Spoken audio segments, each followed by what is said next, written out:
Selamat datang di channel Layar Drama Keluarga. Jangan lupa klik tombol subscribe, like, dan komen hadir dan dari kota mana saja agar bisa saling berbagi cerita dan berbagi solusi untuk setiap masalah dalam berumah tangga. Baik, kita lanjut ke cerita penuh makna di channel ini. Pukul 2:17 dini hari, Laras terbangun karena suara getar kecil dari meja samping tempat tidur. Awalnya ia mengira itu hanya mimpi, karena rumah terasa sangat sunyi.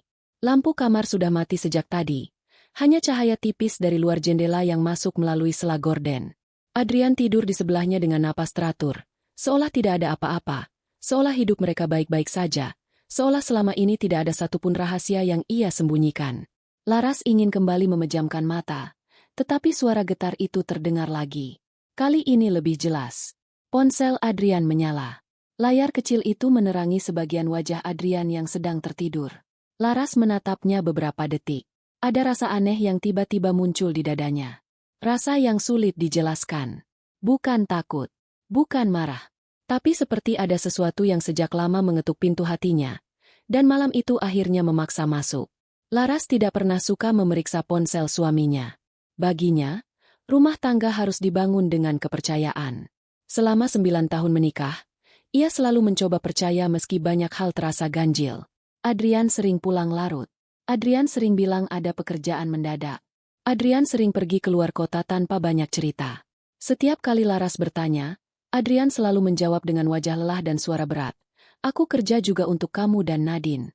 Kalimat itu selalu membuat Laras diam. Ia merasa bersalah karena sudah curiga pada suami sendiri. Ia akhirnya memilih menunggu, menyiapkan makan malam, lalu tersenyum meski makanan itu sering berakhir dingin di meja. Namun malam itu berbeda. Ponsel Adrian menyala lagi, dan sebuah pesan muncul di layar. Laras tidak menyentuhnya. Ia hanya melihat dari tempatnya berbaring. Tapi tulisan itu cukup jelas untuk membuat seluruh tubuhnya kaku.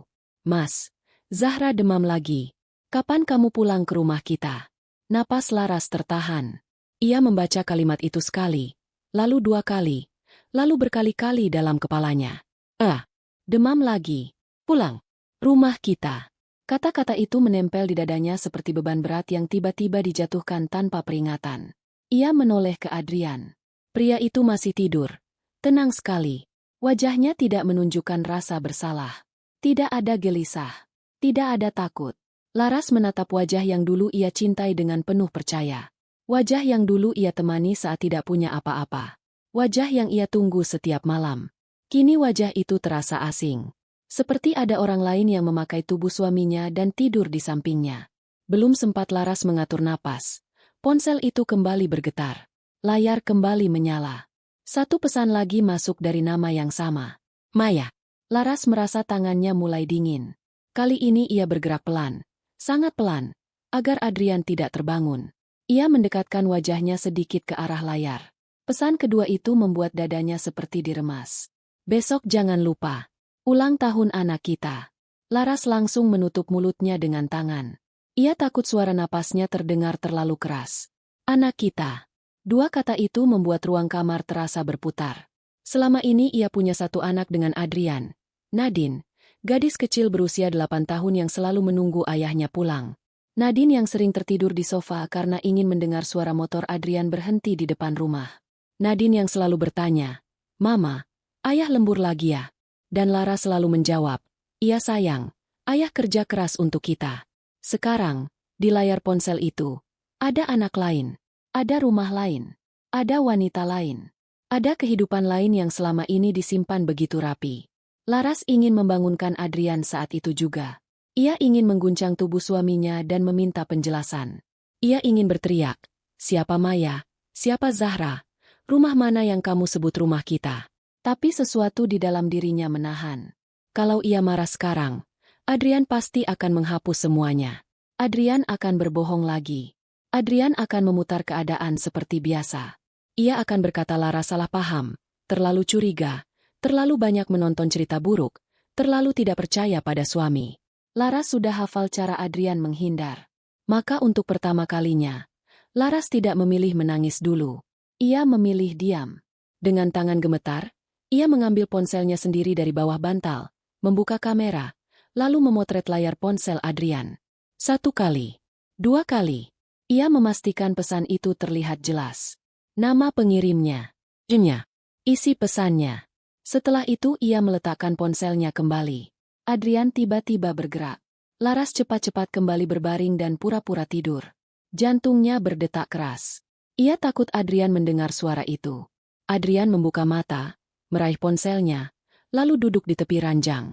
Laras tetap memejamkan mata, tetapi seluruh tubuhnya tegang. Ia mendengar suara napas Adrian berubah. Tidak lagi tenang. Adrian seperti menahan kesal. Ia berdiri pelan, lalu berjalan keluar kamar. Pintu kamar terbuka sedikit. Laras membuka mata ketika langkah Adrian menjauh. Ia bangun perlahan dan mengikuti dari belakang. Kakinya terasa lemas, tapi rasa ingin tahu membuatnya terus melangkah. Adrian berhenti di dekat ruang keluarga. Ia berdiri membelakangi kamar, lalu menelepon seseorang dengan suara sangat pelan. "Jangan kirim pesan malam-malam. Aku masih di rumah Laras," kata Adrian. Laras berhenti di balik dinding. Kalimat itu menamparnya lebih keras daripada pesan tadi. "Aku masih di rumah Laras. Bukan di rumah kita. Bukan di rumahku. Bukan bersama istriku. Hanya di rumah Laras." Seolah Laras hanya nama tempat singgah. Seolah 9 tahun pernikahan hanya alamat lama yang belum sempat ia tinggalkan. Laras menggigit bibirnya agar tidak bersuara. Matanya mulai panas. Dari ruang keluarga, suara Adrian terdengar lagi. "Aku sudah bilang, besok aku datang. Jangan bahas ini sekarang. Kalau dia bangun, semuanya bisa kacau. Semuanya bisa kacau." Laras mengulang kalimat itu dalam hati. Jadi selama ini, yang Adrian takutkan bukan dosa, bukan rasa bersalah, bukan perasaan istri dan anaknya. Yang ia takutkan hanya ketahuan. Laras menempelkan punggungnya ke dinding. Dadanya naik turun. Ia merasa ingin jatuh. Tapi ia memaksa tubuhnya tetap berdiri. Malam itu, untuk pertama kalinya, Laras melihat jelas siapa Adrian. Bukan suami yang sibuk bekerja. Bukan ayah yang sering pulang larut demi keluarga. Bukan pria lelah yang perlu dimengerti. Adrian adalah pria yang memiliki 2 kehidupan, dan Laras baru saja menemukan pintu menuju kehidupan yang selama ini disembunyikan darinya. Adrian menutup telepon. Laras cepat-cepat kembali ke kamar dan berbaring seperti semula. Beberapa detik kemudian, Adrian masuk. Ia berdiri lama di samping ranjang, menatap Laras. Laras bisa merasakan itu meski matanya terpejam. Ia menahan napas. Adrian seperti ingin memastikan istrinya benar-benar tidur. Setelah cukup lama, Adrian meletakkan ponselnya di bawah bantal, bukan lagi di meja. Gerakan kecil itu membuat Laras semakin yakin. Adrian tahu ada bahaya. Adrian tahu rahasianya hampir terbuka. Tapi Adrian belum tahu bahwa rahasia itu sudah jatuh ke tangan Laras. Pagi harinya, Laras bangun lebih awal seperti biasa. Ia menyiapkan sarapan untuk Adrian dan Nadine. Tangannya bergerak otomatis, memotong roti, menggoreng telur, menuang susu ke gelas Nadine. Namun pikirannya terus kembali ke pesan itu. "Zahra demam lagi. Ulang tahun anak kita. Rumah kita." Laras mencoba menatap wajahnya sendiri di kaca dapur. Matanya sedikit sembab, tapi ia menutupinya dengan bedak tipis. Ia tidak ingin Nadine melihat apapun. Anak itu datang ke dapur dengan rambut masih berantakan, lalu memeluk pinggang Laras dari belakang. "Mama, ayah pulang jam berapa tadi malam?" Laras tersenyum kecil dan mengusap kepala anaknya. "Ayah pulang larut, sayang." Nadine mengangguk. Ia sudah terbiasa dengan jawaban itu. Terlalu terbiasa untuk anak seusianya. Adrian keluar dari kamar dengan kemeja rapi dan wajah segar. Ia mencium kening Nadine, lalu duduk di meja makan. Ia bersikap seolah tidak terjadi apa-apa. Seolah semalam tidak ada pesan. Seolah semalam ia tidak berbisik di ruang keluarga. Laras meletakkan piring di depannya. Adrian menatap Laras sekilas, lalu bertanya, "Kamu tidur nyenyak?" Pertanyaan itu terdengar biasa, tetapi bagi Laras ada tekanan di dalamnya. Ia tahu Adrian sedang menguji. Laras mengangkat wajah dan tersenyum tipis. "Lumayan. Aku sempat terbangun sebentar." Sendok Adrian berhenti bergerak. Nadine tidak menyadari apapun dan terus makan. Adrian menatap Laras lebih lama. "Terbangun karena apa?" Laras mengambil gelas air putih, lalu menjawab pelan, "Tidak tahu. Mungkin karena suara ponsel." Wajah Adrian berubah hanya dalam 1 detik. Sangat cepat, tapi Laras melihatnya. Ada panik kecil yang langsung ia sembunyikan dengan senyum. Adrian tertawa pendek. Mungkin notifikasi kantor. Kamu tahu sendiri, kerjaanku tidak kenal waktu. Laras mengangguk. Iya, aku tahu. Terlalu tahu. Adrian menatap Laras, mencoba membaca sesuatu dari wajah istrinya. Laras tetap tenang. Di dalam dadanya ada badai. Tapi di wajahnya hanya ada senyum kecil yang sulit ditebak. Untuk yang sulit ditebak. Untuk pertama kalinya setelah bertahun-tahun, bukan Adrian yang memegang kendali percakapan itu. Laras yang memegangnya. Setelah Adrian berangkat kerja dan Nadine pergi sekolah, rumah menjadi sunyi. Laras mengunci pintu, lalu duduk di ruang tamu. Ia membuka ponselnya dan melihat kembali foto pesan yang ia ambil semalam. Tangannya masih gemetar, tetapi air matanya tidak jatuh. Ia memperbesar foto itu, membaca nama Maya berkali-kali. Ia mencari nama itu di media sosial, tetapi tidak menemukan apapun yang jelas. Ia lalu membuka laci meja kerja Adrian. Biasanya ia tidak pernah menyentuh barang suaminya. Tapi hari itu semuanya berubah. Di dalam laci, ia menemukan beberapa struk pembayaran. Ada struk restoran mahal. Ada nota apotek anak. Ada bukti pembayaran mainan. Ada satu kartu kecil dari toko kue dengan tulisan, "Untuk Zahra kecil, dari ayah." Laras memegang kartu itu lama. Dadanya terasa sakit, tapi pikirannya mulai tajam. Ini bukan hubungan sebentar. Ini bukan kesalahan satu malam. Ini bukan hilaf seperti yang mungkin akan Adrian katakan nanti. Ada anak yang berulang tahun. Ada rumah yang disebut rumah kita. Ada biaya obat. Ada kue. Ada perhatian. Ada kehidupan yang berjalan lama di luar rumah ini. Laras menaruh semua bukti di atas meja dan memotretnya satu persatu. Setelah itu ia menyimpan kembali semuanya seperti semula. Ia ingin Adrian pulang ke rumah yang terlihat sama. Ia ingin Adrian merasa aman. Ia ingin Adrian terus percaya bahwa Laras belum tahu apa-apa. Menjelang siang, ponsel Laras berbunyi. Pesan dari Adrian masuk. Isinya pendek. Jangan lupa nanti malam aku pulang agak malam. Ada meeting mendadak. Laras membaca pesan itu sambil menatap kartu kecil untuk Zahra yang fotonya baru saja ia simpan. Ada meeting mendadak. Alasan yang sama. Kalimat yang sama. Kebohongan yang mungkin sudah ia dengar ratusan kali. Kali ini Laras tidak membalas dengan kata iya seperti biasanya. Ia mengetik pelan. Meeting di mana? Mas. Beberapa menit tidak ada jawaban. Lalu Adrian membalas. Di kantor pusat. Jangan tunggu aku makan. Laras menatap layar ponselnya. Untuk pertama kalinya, ia tidak merasa perlu percaya. Ia mengambil tas, memasukkan ponsel, dompet, dan bukti foto ke dalam folder tersembunyi. Lalu ia berdiri di depan cermin. Wajahnya masih sama. Istri yang setiap pagi menyiapkan sarapan. Ibu yang mengantar anak sekolah. Wanita yang selama ini memilih diam agar rumah tetap utuh. Namun di balik wajah itu, ada sesuatu yang sudah berubah. Laras tidak lagi hanya ingin tahu siapa Maya. Ia ingin tahu seberapa dalam Adrian mengubur kebenaran. Dan sebelum malam tiba, Laras sudah memutuskan satu hal. Ia akan mengikuti jejak kebohongan suaminya, pelan-pelan, sampai Adrian tidak punya tempat lagi untuk menyembunyikan apapun. Laras tidak langsung berangkat. Ia berdiri cukup lama di depan pintu rumah, memegang kunci mobil dengan tangan yang masih terasa dingin. Selama bertahun-tahun, pintu itu selalu ia lewati dengan pikiran sederhana. Belanja, mengantar Nadine, membeli kebutuhan dapur, atau menunggu Adrian pulang. Tapi siang itu berbeda. Saat ia menutup pintu dan menguncinya pelan, Laras merasa seperti sedang meninggalkan dirinya yang lama di dalam rumah itu. Istri yang dulu selalu percaya. Istri yang dulu selalu menenangkan hati sendiri. Istri yang dulu memilih diam setiap kali Adrian pulang dengan alasan yang sama.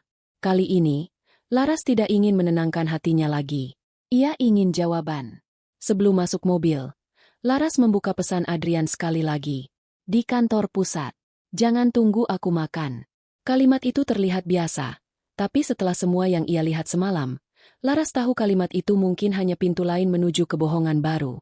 Ia menghela napas, lalu menyalakan mesin mobil. Tujuannya bukan kantor Adrian. Bukan juga rumah Maya, karena ia belum tahu alamatnya. Laras memilih pergi ke kantor pusat dulu. Bukan untuk membuat keributan. Bukan untuk menuduh. Ia hanya ingin memastikan satu hal sederhana. Apakah benar Adrian ada rapat di sana? Perjalanan terasa lebih panjang dari biasanya. Di lampu merah, Laras melihat seorang ayah menggandeng anak kecil menyeberang jalan. Anak itu tertawa, lalu memeluk lengan ayahnya. Laras langsung teringat Nadine. Selama ini Nadine selalu memandang Adrian sebagai ayah terbaik. Setiap kali Adrian tidak datang ke acara sekolah, Laras yang membuat alasan. Setiap kali Adrian lupa janji, Laras yang menenangkan. Setiap kali Nadine kecewa, Laras yang menutupinya dengan senyum.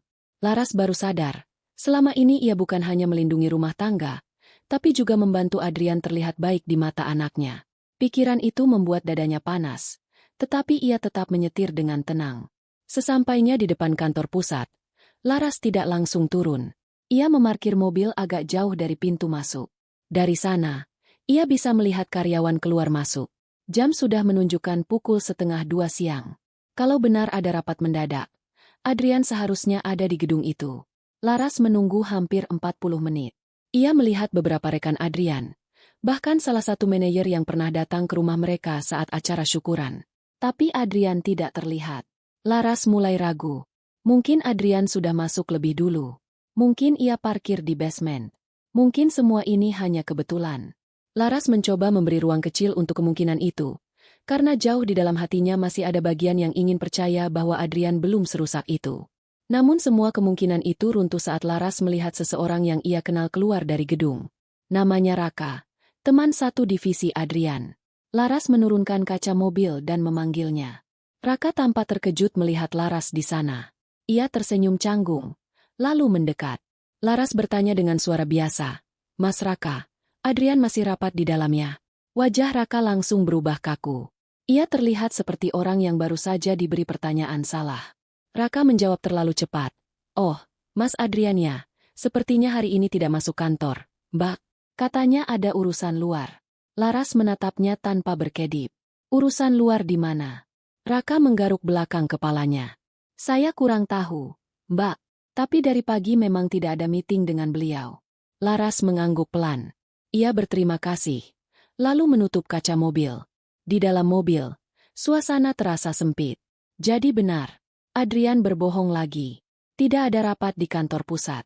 Tidak ada meeting mendadak. Tidak ada pekerjaan yang membuatnya harus pulang malam. Laras menggenggam setir kuat-kuat.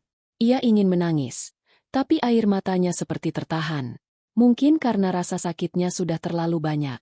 Mungkin karena kali ini, yang lebih besar dari sedih adalah rasa marah. Bukan marah yang membuatnya ingin berteriak, tetapi marah yang membuat pikirannya semakin jernih. Laras lalu membuka aplikasi lokasi keluarga di ponselnya. Dulu aplikasi itu dipasang Adrian sendiri saat Nadine mulai sekolah. Katanya agar mereka bisa saling menjaga. Adrian sering lupa bahwa Laras masih punya akses ke lokasi ponselnya, karena selama ini Laras tidak pernah memeriksa. Saat aplikasi terbuka, titik lokasi Adrian tidak berada di kantor. Titik itu bergerak perlahan di daerah Jakarta Selatan. Laras memperbesar peta. Lokasinya berhenti di sebuah kawasan perumahan. Jantung Laras kembali berdebar. Ia menatap layar itu cukup lama, lalu mengambil tangkapan layar. Setelah itu ia mengikuti arah peta. Jalan menuju kawasan itu tidak asing, tapi Laras jarang melewatinya. Perumahannya tidak terlalu mewah, namun rapi dan tenang. Rumah-rumahnya punya pagar rendah, taman kecil, dan jalan yang cukup sepi. Laras memarkir mobil di ujung gang. Titik lokasi Adrian berhenti di sebuah rumah berwarna putih dengan pagar hitam. Di halaman rumah itu ada sepeda anak berwarna merah muda. Ada sandal kecil di dekat pintu. Ada jemuran baju anak di samping rumah. Semua benda kecil itu membuat pesan semalam terasa semakin nyata. Zahra bukan sekadar nama di layar. Zahra hidup di rumah itu. Dan Adrian datang ke sana seperti pulang. Tidak lama kemudian, pintu rumah terbuka. Laras menahan napas. Seorang wanita keluar membawa kantong sampah kecil. Rambutnya sebahu, wajahnya bersih, dan pakaiannya sederhana. Laras langsung tahu, itu pasti Maya. Bukan dari wajahnya, tapi dari cara wanita itu melihat ke arah jalan, seperti sedang menunggu seseorang. Beberapa menit setelah itu, mobil Adrian masuk ke halaman. Laras merunduk sedikit di kursi pengemudi. Adrian turun dengan membawa kantong belanja. Ia tidak tampak seperti pria yang sedang sibuk bekerja. Ia tampak seperti suami yang baru pulang membawa kebutuhan rumah. Maya tersenyum saat melihat Adrian. Ia mengambil salah satu kantong belanja, lalu mengatakan sesuatu yang tidak terdengar dari jarak Laras. Adrian tertawa kecil. Tawa yang sudah lama tidak Laras dengar di rumah. Lalu dari dalam rumah, seorang anak perempuan kecil berlari keluar. Anak itu memanggil Adrian dengan suara riang. "Ayah!" Adrian langsung berjongkok dan membuka lengannya. Anak itu memeluknya erat. Adrian mencium pipinya berkali-kali, lalu mengangkatnya sambil tertawa. Laras merasa tubuhnya seperti tidak punya tenaga. Ia menatap pemandangan itu tanpa bisa berkedip. Di rumah Laras, Adrian sering terlalu lelah untuk bermain dengan Nadine. Di rumah itu, Adrian bisa tertawa sambil menggendong anak lain. Laras tidak sadar air matanya sudah jatuh. Ia cepat menghapusnya dengan punggung tangan. Ia mengangkat ponsel dan merekam dari balik kaca mobil. Tangannya gemetar, tetapi ia tetap merekam. Adrian masuk rumah bersama Maya dan anak itu. Sebelum pintu tertutup, Laras melihat Adrian merangkul bahu Maya. Gerakan itu singkat, tapi cukup untuk menghancurkan semua sisa harapan kecil yang tadi masih ia simpan. Itu bukan hubungan biasa. Itu bukan bantuan untuk teman. Itu bukan urusan pekerjaan. Itu keluarga kedua. Beberapa menit kemudian, Laras menerima pesan dari Adrian. "Aku masih rapat. Sinyal jelek. Nanti aku kabari lagi." Laras menatap pesan itu, lalu menatap rumah putih di depannya. Ia hampir tertawa, tapi yang keluar hanya napas pendek yang sakit. Adrian berbohong bahkan saat bukti berdiri tepat di depan mata Laras. Ia mengetik balasan dengan tangan yang mulai tenang. "Iya, Mas. Hati-hati." Setelah pesan terkirim, Laras menyimpan ponselnya dan menyalakan mesin mobil. Namun sebelum ia pergi, pintu rumah itu terbuka lagi. Anak kecil itu berlari keluar mengejar bola yang menggelinding ke jalan. Laras menginjak rem. Bola itu berhenti tepat di dekat ban mobilnya. Anak kecil itu mendekat dengan wajah polos. Laras turun perlahan dan mengambil bola itu. Dari jarak dekat, anak itu terlihat manis. Matanya besar, rambutnya dikuncir dua, dan senyumnya sangat mirip seseorang yang Laras kenal. Mirip Adrian. Laras memberikan bola itu sambil memaksa bibirnya tersenyum. Anak itu berkata, "Terima kasih, Tante." Suaranya lembut, tidak bersalah, dan justru membuat hati Laras semakin hancur. Laras mengangguk. "Sama-sama. Siapa namamu?" Anak itu menjawab cepat. "Zahra." Setelah mendengar nama itu langsung dari mulut anak kecil itu, dada Laras seperti dihantam lagi. Maya muncul dari pagar rumah. Wajahnya berubah saat melihat Laras. Ia berjalan mendekat dengan tatapan curiga. "Maaf, ada perlu apa ya?" Laras menatap Maya. Untuk beberapa detik, ia ingin mengatakan semuanya. "Aku istri Adrian. Aku ibu dari anak sahnya. Aku wanita yang selama ini dia bohongi." Tapi Laras menahan diri. Belum waktunya. Belum cukup. Ia belum tahu sejauh mana Maya tahu. Ia belum tahu apakah Maya korban atau ikut menikmati semua dusta itu. Laras hanya menjawab pelan. "Tidak apa-apa." Bolanya hampir ke jalan. Maya menarik Zahra mendekat, lalu menatap mobil Laras. "Terima kasih," katanya singkat. Laras masuk kembali ke mobil. Saat ia mulai menjalankan mobil, ia melihat dari kaca spion. Maya masih berdiri di depan pagar sambil menatapnya. Tatapan itu bukan tatapan wanita yang tidak tahu apa-apa. Tatapan itu seperti seseorang yang takut rahasianya disentuh. Laras menggenggam setir dan terus melaju keluar dari gang. Di ujung jalan, ia berhenti sebentar. Napasnya berat. Ia membuka rekaman tadi dan melihat Adrian menggendong Zahra. Lalu ia membuka pesan Adrian yang mengatakan masih rapat. Dua bukti itu kini berdampingan di ponselnya. Kebohongan Adrian tidak lagi samar. Kini kebohongan itu punya wajah, punya alamat, dan punya nama. Sore itu, Laras tidak langsung pulang. Ia berhenti di sebuah minimarket dan duduk lama di dalam mobil. Ia menulis semua yang ia lihat di catatan ponsel. Jam kedatangan Adrian. Alamat rumah. Nama Maya. Nama Zahra.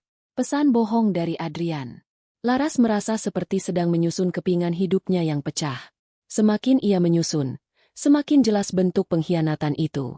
Tapi ada satu hal yang masih belum ia ketahui. Dari mana uang untuk rumah itu berasal? Dari mana Adrian membiayai kehidupan mereka? Dan kenapa selama ini uang keluarga mereka selalu terasa kurang? Padahal Adrian terus berkata usahanya sedang berkembang. Ketika matahari mulai turun, Laras akhirnya pulang. Rumahnya masih sama seperti pagi tadi, Tetapi rasanya sudah tidak sama. Ia masuk ke kamar, membuka lemari, lalu menatap kotak kecil berisi dokumen keluarga. Di sana ada sertifikat tanah peninggalan ayahnya, catatan tabungan, dan beberapa berkas usaha yang dulu pernah Adrian minta Laras tanda tangani. Laras mengambil semuanya dan meletakkannya di atas tempat tidur. Selama ini ia menandatangani banyak hal karena percaya pada suaminya. Malam itu, ia mulai membaca satu persatu. Dan di antara tumpukan kertas itu, Laras menemukan satu dokumen yang membuat tangannya berhenti bergerak. Ada nama Adrian. Ada jumlah uang besar. Dan ada satu alamat yang sama dengan rumah putih yang baru saja ia datangi. Laras duduk kaku di tepi tempat tidur sambil menatap dokumen yang baru saja ia temukan. Di atas kertas itu tertulis nama Adrian, jumlah uang yang besar, dan alamat rumah putih yang siang tadi ia datangi. Rumah yang di halamannya ada sepeda kecil berwarna merah muda. Rumah tempat Adrian menggendong Zahra. Rumah tempat Maya berdiri dengan tatapan curiga. Laras membaca ulang isi dokumen itu dengan mata yang mulai panas. Ia tidak langsung mengerti semua bahasa di dalamnya, tetapi satu hal sangat jelas. Uang yang dulu Adrian sebut sebagai modal usaha ternyata terhubung dengan rumah itu. Tangan Laras bergerak pelan membuka lembar berikutnya. Ada bukti pencairan dana. Ada tanda tangan Adrian. Ada tanggal transaksi yang membuat Laras terdiam lebih lama. Tanggal itu tidak asing. Itu hanya 2 minggu setelah Laras menjual sebagian tanah peninggalan ayahnya. Dulu Adrian datang dengan wajah panik.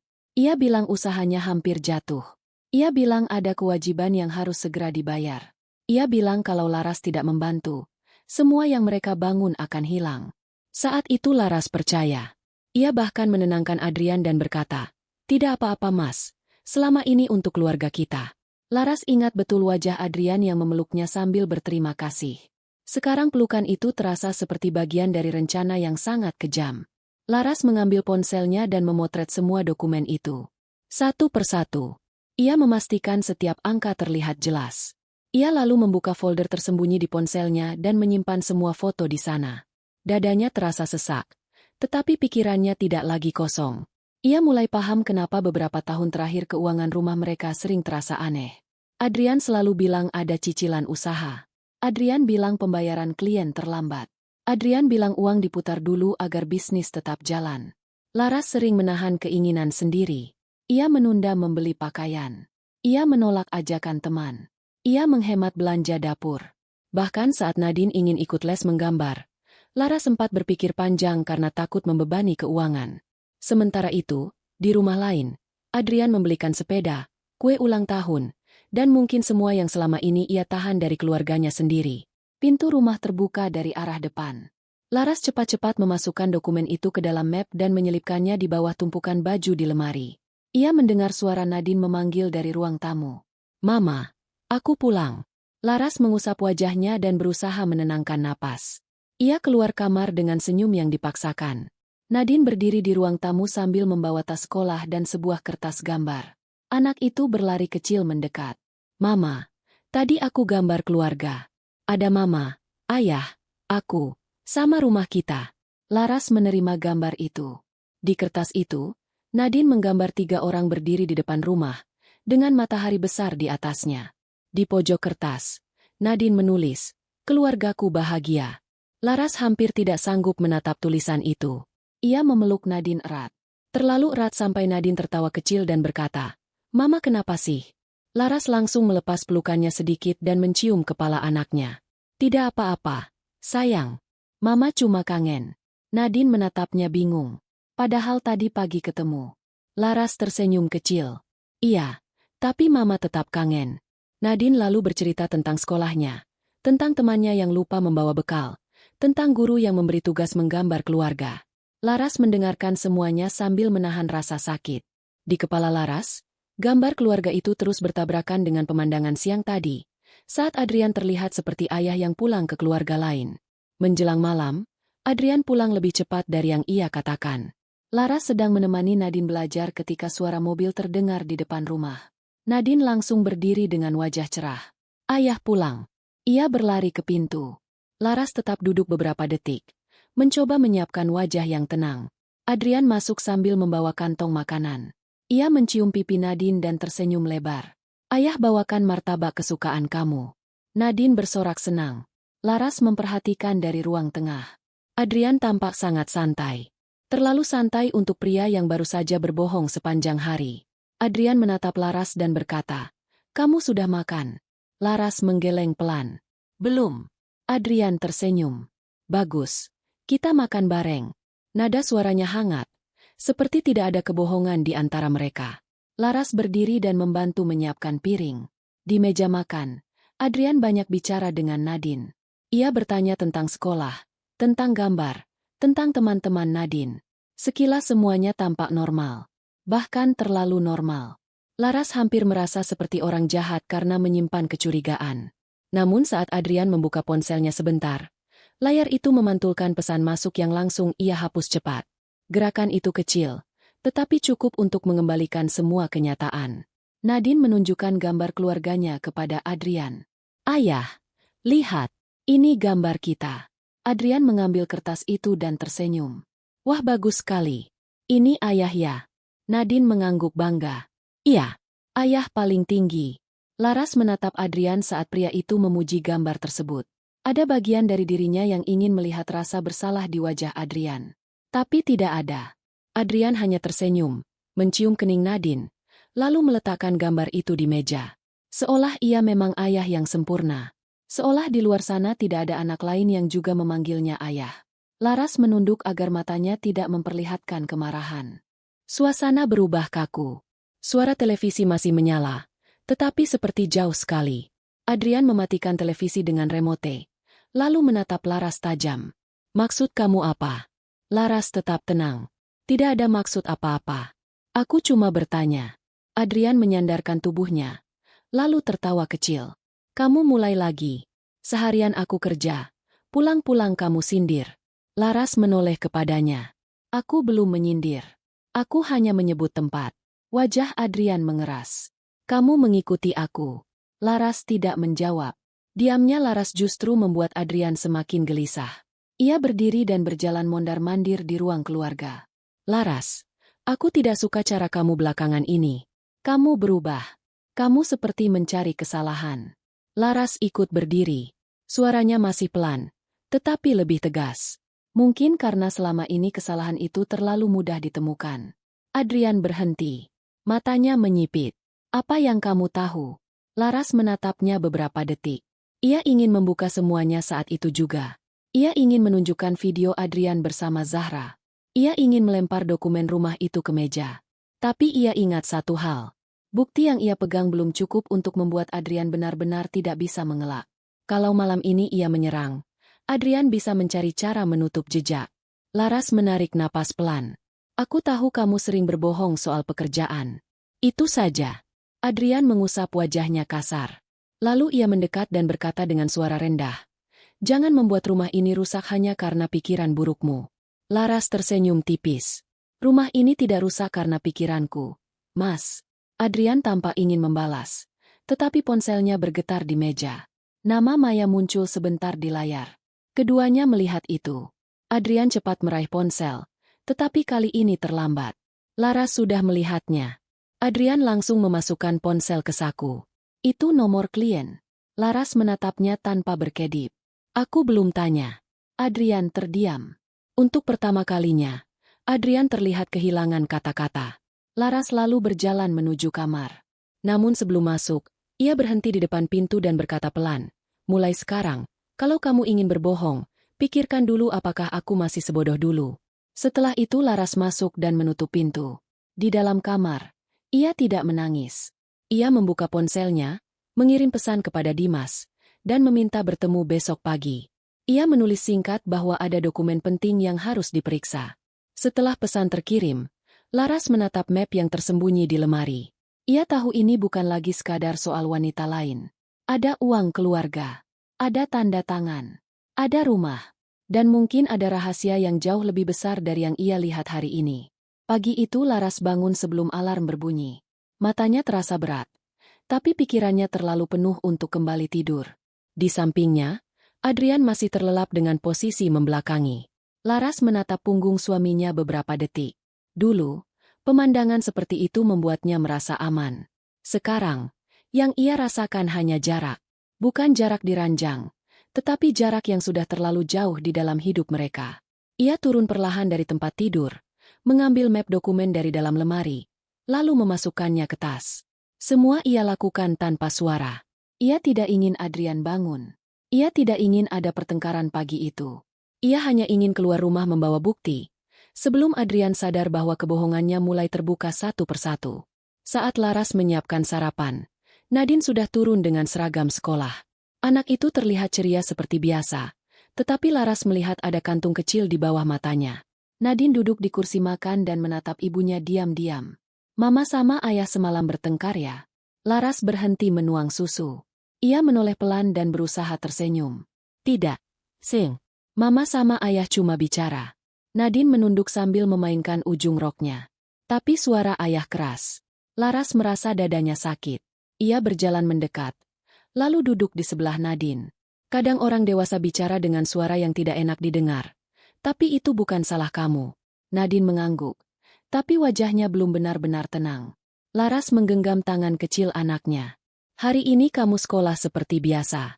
Mama akan jemput tepat waktu. Nadine menatapnya. Mama janji. Laras mengangguk. Mama janji. Adrian keluar kamar ketika Nadine sedang memakai sepatu. Wajahnya terlihat dingin. Ia tidak menyapa Laras seperti biasa. Ia hanya mencium kening Nadine dan berkata, "Belajar yang baik." Nadine tersenyum kecil, lalu pergi bersama sopir jemputan sekolah. Setelah pintu tertutup, suasana rumah langsung berubah tegang. Adrian berjalan ke meja makan dan mengambil kopi tanpa duduk. Laras tetap berdiri di dekat wastafel, mencuci gelas dengan gerakan pelan. Adrian tiba-tiba berkata, "Hari ini kamu mau kemana?" Laras tidak langsung menjawab. Ia tahu pertanyaan itu bukan perhatian. Itu pemeriksaan. Ia mengeringkan tangan dengan lap, lalu menoleh. Ada urusan sebentar. Adrian menatap tas yang ada di kursi. Urusan apa? Laras mengangkat tas itu dan menggantungkannya di bahu. Urusan pribadi. Adrian tertawa pendek. Sejak kapan kamu punya urusan pribadi yang tidak bisa aku tahu? Laras menatapnya lurus. Sejak kamu punya banyak urusan yang tidak pernah aku tahu. Wajah Adrian mengeras. Ia meletakkan cangkir kopi cukup keras di meja. Laras, jangan mulai. Laras mengangguk kecil. Aku tidak mulai apa-apa. Aku hanya keluar. Adrian mendekat satu langkah. Kalau kamu menemui seseorang untuk membicarakan rumah tangga kita, lebih baik pikirkan lagi. Laras diam. Kalimat itu terdengar seperti ancaman halus. Adrian melanjutkan dengan suara lebih rendah. Rumah tangga itu aib kalau dibawa keluar. Laras menahan napas. Lalu ia menjawab, yang menjadi aib bukan orang yang mencari kebenaran, Mas. Yang menjadi aib adalah orang yang menyembunyikan kebohongan. Setelah mengatakan itu, Laras membuka pintu dan keluar sebelum Adrian sempat membalas. Laras bertemu Dimas di sebuah kafe kecil yang tidak terlalu ramai. Ia memilih meja di sudut, jauh dari pengunjung lain. Dimas sudah menunggu dengan laptop dan wajah serius. Begitu Laras duduk, ia langsung menyerahkan map itu.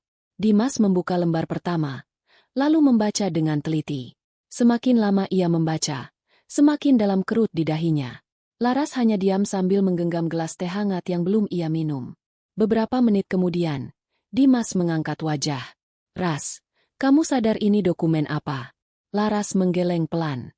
Aku tahu ini berhubungan dengan rumah itu, tapi aku tidak paham semuanya. Dimas memutar laptopnya ke arah Laras dan menunjukkan beberapa angka yang ia catat. Ini bukan hanya bukti pembayaran. Ini seperti pengalihan dana dari usaha keluarga ke rekening lain. Lalu sebagian dipakai untuk transaksi rumah. Laras merasa perutnya mual. Rekening lain itu atas nama siapa? Dimas menatapnya sebentar sebelum menjawab.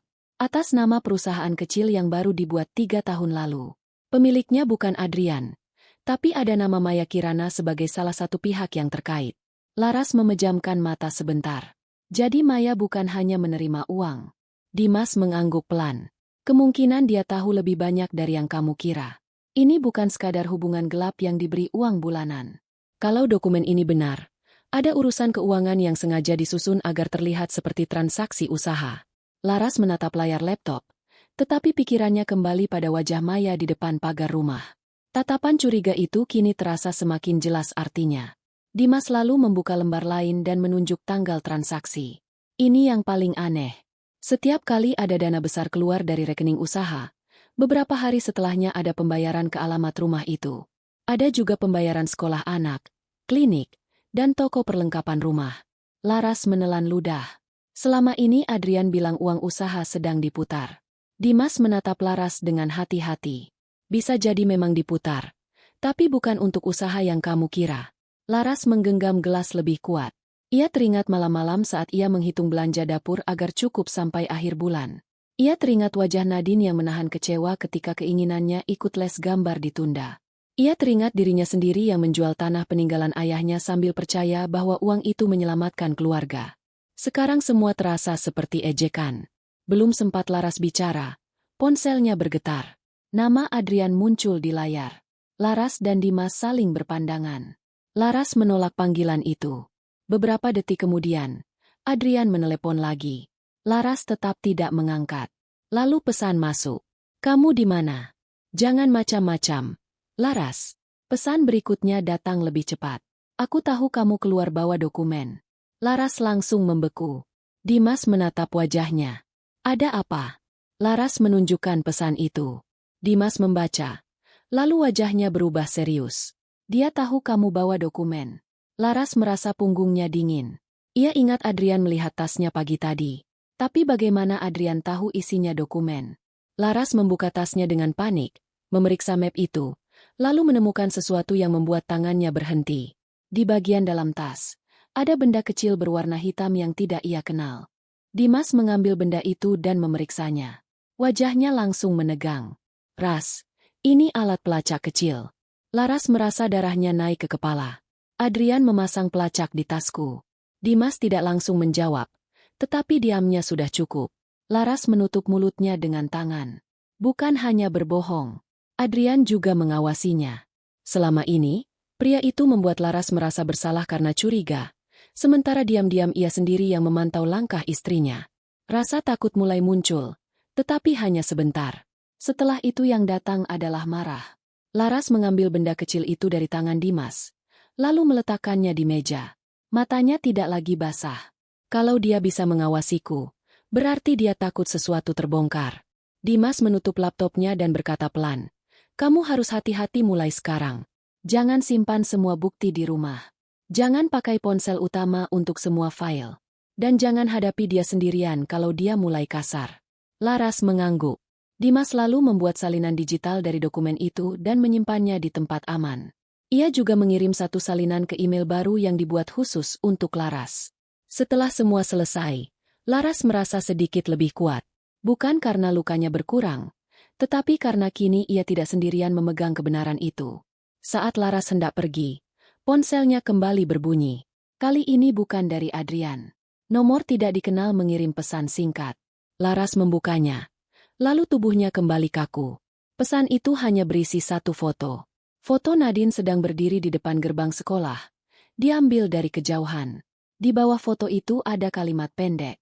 Berhenti mencari tahu, kalau tidak ingin anakmu ikut terluka. Laras menatap layar ponsel dengan napas tertahan. Dimas langsung berdiri saat melihat wajah Laras berubah pucat. "Ras, kenapa?" Laras menyerahkan ponselnya tanpa bicara. Dimas membaca pesan itu dan wajahnya mengeras. Untuk pertama kalinya sejak semua ini dimulai, Laras merasa ketakutan yang berbeda. Bukan takut kehilangan Adrian. Bukan takut dikhianati lagi. Tapi takut karena kebohongan Adrian sudah mulai menyentuh Nadine. Laras langsung keluar dari kafe dan menuju mobil. Tangannya gemetar saat membuka pintu. Ia tidak peduli siapa yang mengirim pesan itu. Adrian, Maya, atau orang lain yang terlibat. Satu hal yang pasti, mereka sudah melewati batas. Sepanjang perjalanan ke sekolah, Laras berkali-kali mencoba menghubungi wali kelas Nadine.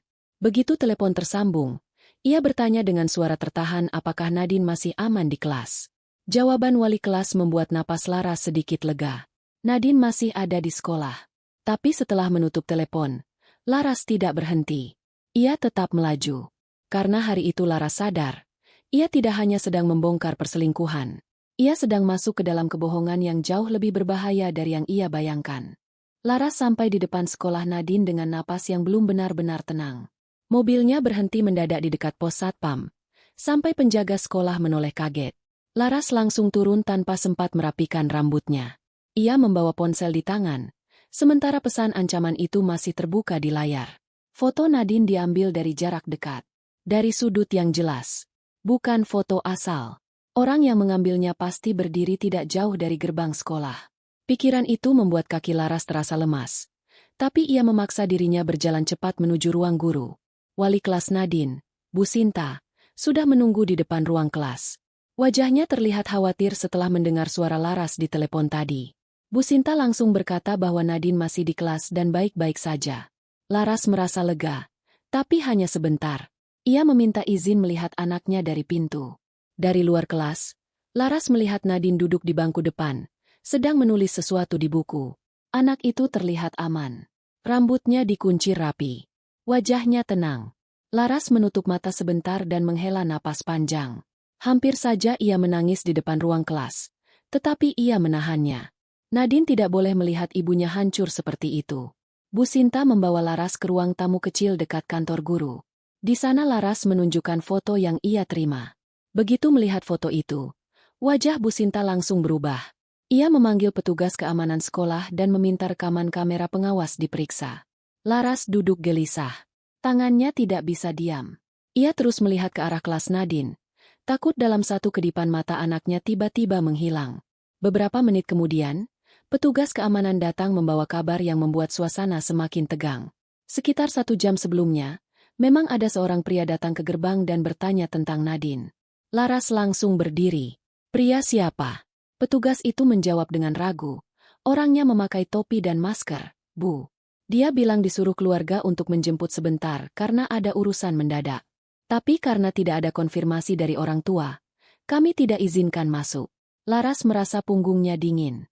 Ia bertanya apakah pria itu menyebut nama. Petugas menggeleng. Katanya hanya orang suruhan. Setelah ditolak, dia pergi.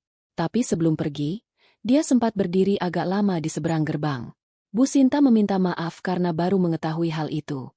Laras tidak menyalahkan siapapun. Justru ia berterima kasih karena pihak sekolah tidak membiarkan orang itu masuk. Namun dalam hatinya, rasa takut itu berubah menjadi amarah yang sulit ditahan. Siapapun yang mengirim foto itu sudah sengaja memakai Nadine untuk menekan dirinya. Mereka tahu Laras akan panik. Mereka tahu titik paling lemah Laras adalah anaknya. Dan itu membuat Laras sadar bahwa ia tidak bisa lagi bergerak seperti istri yang hanya mencari bukti perselingkuhan. Ia harus bergerak seperti seorang ibu yang sedang melindungi anaknya. Saat jam pelajaran selesai, Nadine keluar dari kelas dengan wajah bingung melihat ibunya datang lebih awal. "Mama, kok jemput aku sekarang?" Laras berusaha tersenyum dan meraih tas Nadine. "Hari ini Mama kangen. Kita pulang dulu ya." Nadine menatap Bu Sinta, lalu menatap Laras. Ia tahu ada yang tidak biasa, tapi tidak banyak bertanya. Di perjalanan menuju mobil, Laras memegang tangan Nadine sangat erat. Nadine sampai berkata pelan, "Mama, sakit." Laras langsung melonggarkan genggamannya dan mencium tangan anak itu. "Maaf, sayang." Sebelum masuk mobil, Laras menoleh ke seberang jalan. Ada mobil hitam terparkir tidak jauh dari sekolah. Kacanya gelap. Mesin mobilnya menyala. Laras tidak bisa melihat siapa yang ada di dalam. Tapi ia merasakan tatapan dari arah sana. Ia cepat memasukkan Nadine ke kursi belakang, memasangkan sabuk pengaman, lalu masuk ke kursi pengemudi. Saat mobil Laras keluar dari area sekolah, mobil hitam itu masih diam. Namun beberapa ratus meter kemudian, Laras melihat mobil itu bergerak dari kaca spion. Nadine sedang bercerita tentang tugas sekolah, tetapi Laras hampir tidak bisa fokus. Matanya berkali-kali melihat kaca spion. Mobil hitam itu menjaga jarak. Tidak terlalu dekat, tapi cukup jelas mengikuti. Laras tidak langsung pulang. Ia membelok ke arah jalan ramai, melewati pusat perbelanjaan, lalu masuk ke area parkir yang penuh kendaraan. Mobil hitam itu ikut masuk, tapi berhenti di sisi lain. Laras memarkir mobil dekat pintu masuk, lalu menggandeng Nadine masuk ke dalam. Ia berjalan cepat, tetapi tetap berusaha terlihat normal. Nadine bertanya, "Mama, kita mau beli apa?" Laras menjawab pelan, "Beli minum sebentar." Di dalam pusat perbelanjaan, Laras membawa Nadine ke toko buku kecil. Ia memilih tempat yang bisa melihat pintu masuk dari kejauhan. Nadine mulai melihat-lihat buku gambar. Laras berdiri di belakangnya sambil terus memperhatikan sekitar. Tidak lama kemudian, ponselnya bergetar. Pesan dari Adrian masuk. Kamu jemput Nadine lebih awal. Kenapa tidak bilang aku? Laras menatap pesan itu dengan dada yang kembali berdebar. Dari mana Adrian tahu? Pihak sekolah belum menghubungi Adrian. Laras belum memberitahu siapapun selain Bu Sinta dan Dimas. Ia membalas singkat. Nadine kurang enak badan. Jawaban Adrian datang cepat. Jangan bohong. Kamu sedang di mana? Laras menatap layar itu lama. Nadanya bukan seperti suami yang khawatir pada anak. Nadanya seperti orang yang marah karena kehilangan kendali. Laras tidak membalas. Ia memasukkan ponsel ke tas, lalu memanggil Nadine untuk pulang. Saat mereka keluar dari toko buku, Laras melihat seorang pria bertopi berdiri dekat eskalator. Wajahnya tertutup masker. Pria itu tidak membeli apapun. Ia hanya berdiri dan memandang ke arah mereka. Laras langsung menggandeng Nadine lebih erat dan berjalan ke arah pintu lain. Bukan pintu tempat ia masuk tadi. Laras membawa Nadine keluar melalui pintu samping, lalu memesan mobil lain lewat aplikasi. Ia meninggalkan mobilnya di parkiran dan meminta sopir membawa mereka ke rumah Dimas. Nadine mulai gelisah. Mama, kenapa mobil kita ditinggal? Laras menatap anaknya melalui kaca jendela. Mobil kita nanti diambil Om Dimas. Sekarang kita mampir dulu. Nadine terdiam, lalu bertanya dengan suara kecil. Mama takut ya? Pertanyaan itu membuat Laras menoleh. Ia ingin berbohong, tapi wajah Nadine terlalu polos untuk terus diberi alasan palsu. Laras mengusap pipi anaknya. Mama cuma hati-hati. Kamu tidak perlu takut selama sama Mama. Sampai di rumah Dimas, Laras langsung membawa Nadine masuk. Dimas terkejut melihat mereka datang tanpa kabar. Setelah Laras menjelaskan singkat, wajah Dimas berubah tegang. Ia memeriksa pesan ancaman, foto Nadine, dan lokasi mobil Laras yang masih tertinggal. Dimas lalu menyarankan agar Laras menyimpan Nadine sementara di rumah orang yang benar-benar ia percaya. Laras langsung teringat ibunya di Bogor, tetapi perjalanan ke sana butuh waktu. Selain itu, Adrian pasti tahu alamat ibunya. Laras merasa seperti semua jalan keluar sedang dipersempit. Nadine duduk di ruang tengah sambil menggambar. Tetapi beberapa kali ia melihat ke arah Laras dan Dimas. Anak itu pasti merasakan ada sesuatu yang disembunyikan. Laras menghampiri Nadine dan duduk di sampingnya. Sayang, hari ini ada orang yang tidak Mama kenal datang ke sekolah. Jadi sementara ini, kalau ada siapapun yang mengaku disuruh Mama atau Ayah, kamu jangan ikut. Nadine mengangguk pelan. Bahkan kalau orangnya bilang kenal Ayah. Laras menelan ludah. Iya, bahkan kalau dia bilang kenal Ayah. Nadine menunduk. Lalu ia berkata pelan. Tapi dulu Ayah pernah bilang kalau ada Tante Maya, aku boleh salim. Tubuh Laras langsung membeku. Dimas yang berdiri tidak jauh dari mereka juga ikut terdiam. Laras mencoba menjaga suaranya tetap lembut. Kamu kenal Tante Maya? Nadine mengangguk ragu. Pernah lihat di video call Ayah. Waktu itu Ayah bilang dia teman kerja. Terus ada anak kecil juga. Namanya Zahra.